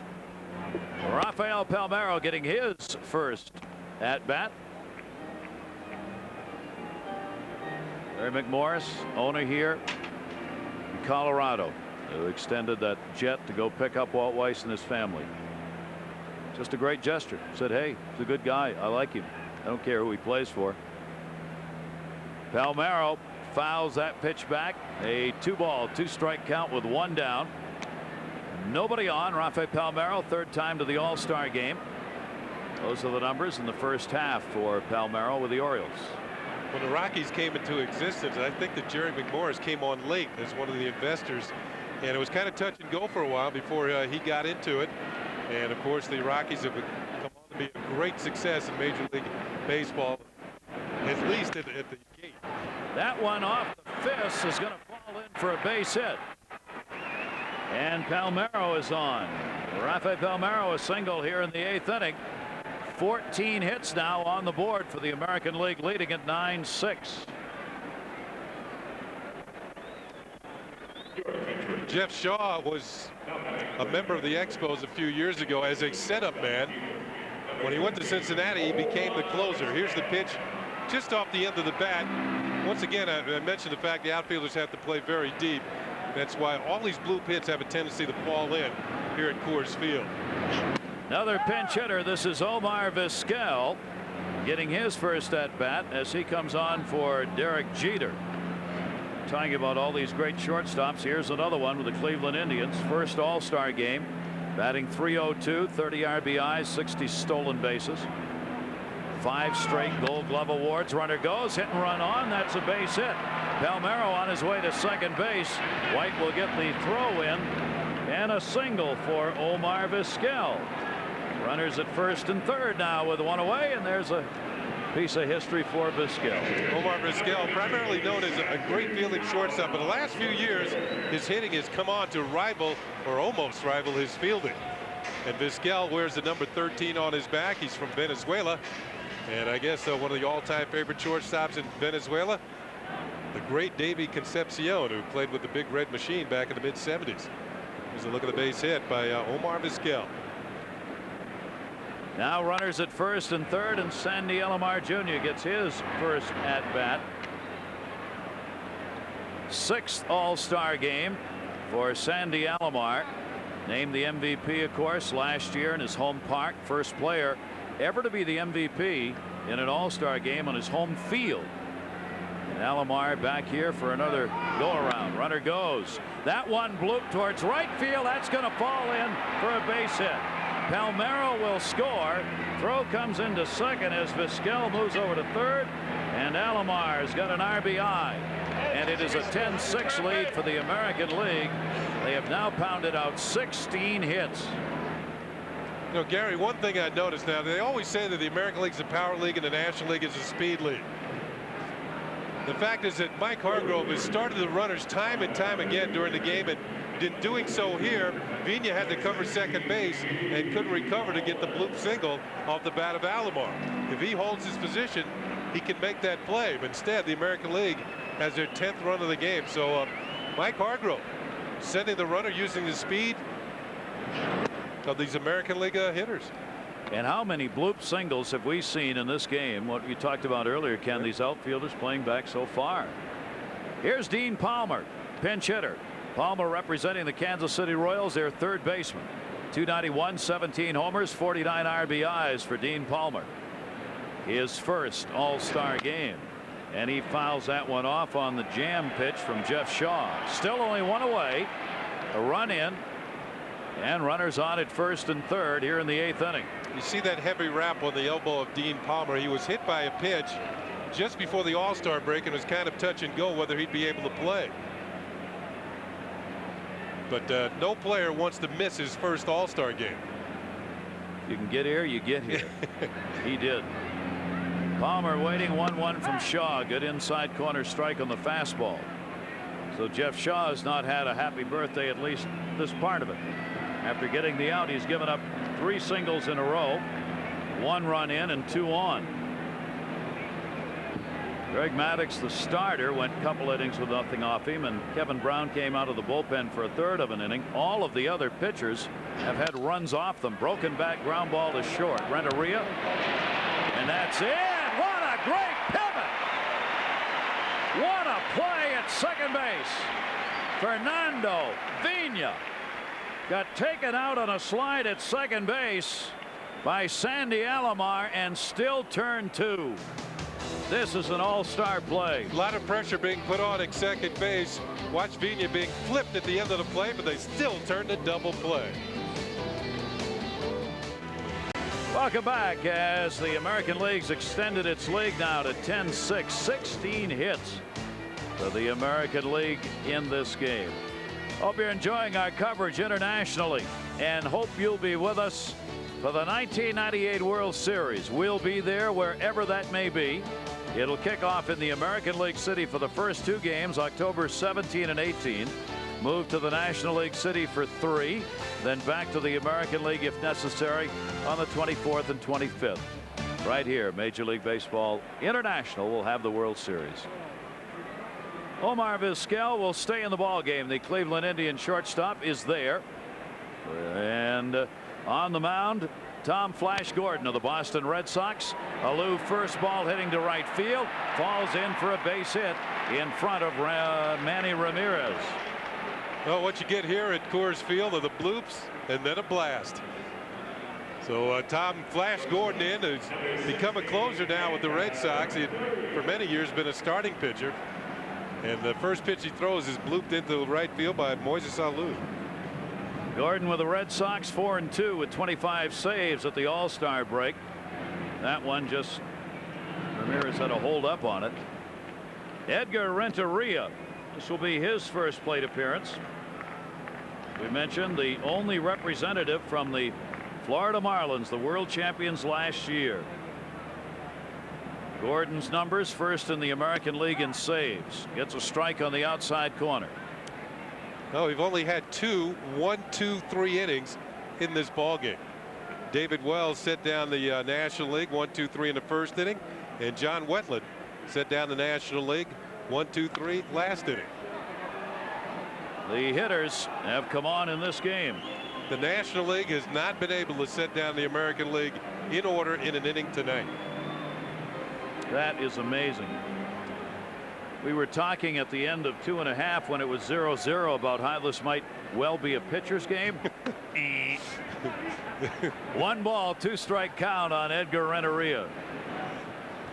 16 runs and 25 hits later. And about 19 hours into this game. 1 ball, 2 strike count by Gordon. Bad cut, foul back. Renteria being the only one from a former world champion to go to next year's All-Star game. Only the third time that has happened, where defending World Series champions had only one representative. The 46 Tigers, Hal Newhouser. 65 Cardinals, Bob Gibson. Renteria to third. Brocious knocks it down, but you're not going to go anywhere with that one. An infield hit for Edgar Renteria. Alou at second base. Can they mount a big comeback? Tom Gordon's marquee pitch is his curveball, one of the best downers in the game, but chopped into the dirt. Brocious can't handle it at third, and the National League got 2 men on, nobody out here in the bottom of the 8th inning. Brocious tried to look at second before he caught the ball. He's also got pretty good hang time. He also jumped higher in thin air. He went way up. Fernando Vina. They've called that an error on Brocious. I don't think that's fair, because Renteria is a real speedy runner. He wasn't going to get him even if he came up with it, but it's an error. Second error on the American League. Sorry, Edgar, we can't give you a base hit on that. Now Fernando Vina batting in the 9 spot. Second at bat. He singled his first time up. Both these teams have battled from deficits in this game. And now the National League trying to do it again. They're down 10-6. They've got 2 on, nobody out. Against Tom Gordon. And Vina takes it up high, not even close. 3 balls and no strikes.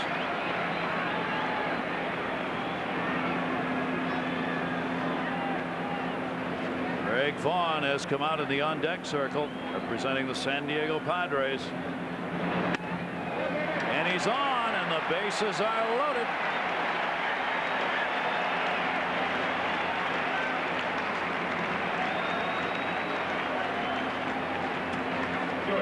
So that will stir the National League fans and their manager Jimmy Leland. Gene Lamont next to him, Mike Hargrove. The American League, not a lot of players left to come in this ball game.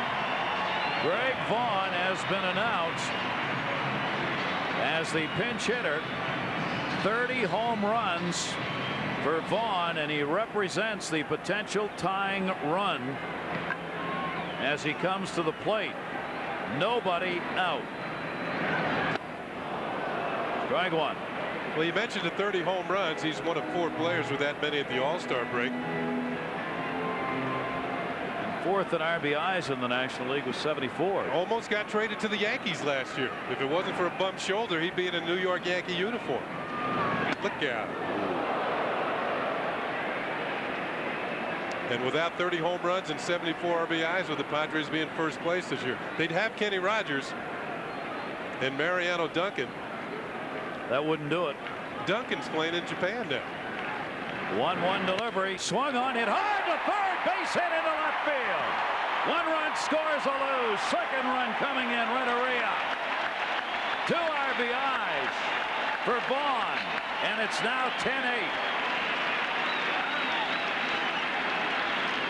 Well, that's what fans in San Diego have been seeing all year from Greg Vaughn. The ability to drive in runners. He'd been a big disappointment his first couple of years after coming over from the Brewers, but they wouldn't be in first place without him.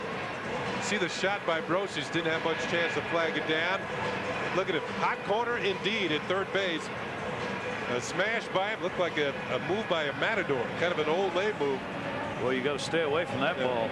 Keep your head out. Keep your head away from that type of hop. So Vaughn with 2 RBIs coming on as a pinch hitter. Now runners at first and second, and the potential go-ahead run comes to the plate. Gordon getting touched up hard here. Ball's hit hard. A couple of hits, a walk, and an error. There's nobody out, and the Red Sox closer in trouble. Devon White came off the bench in the 5th inning. He has tripled and singled, and he fouls it off outside of first. Strike 1. Marty Aronoff, on the Aronoff, as he's affectionately known around the sporting world. Who the heck's left to play in this game? Ray Durham for the American League, still on the bench. Brett Boone for the National League and Jason Kendall. 1 ball, 1 strike. Those are the position players.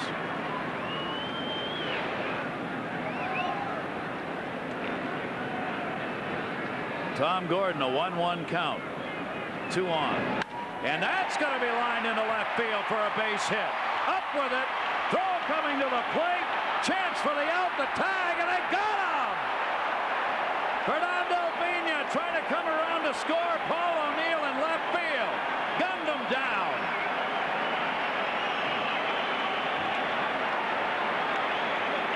Paul O'Neill, one of the league leaders in the American League in assists for an outfielder, normally plays right field for the Yankees, but he looks very adept in left field on this play.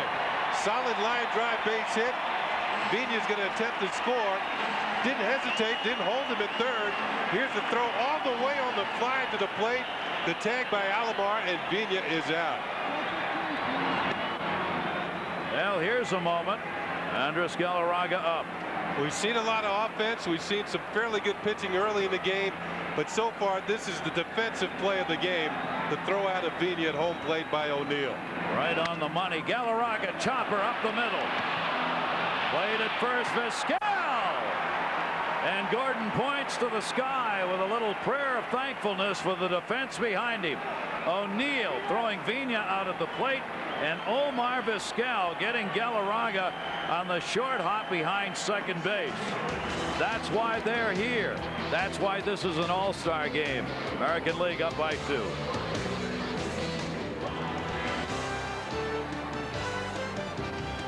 Tonight's presentation of the 1998 All-Star Game being brought to you by MasterCard.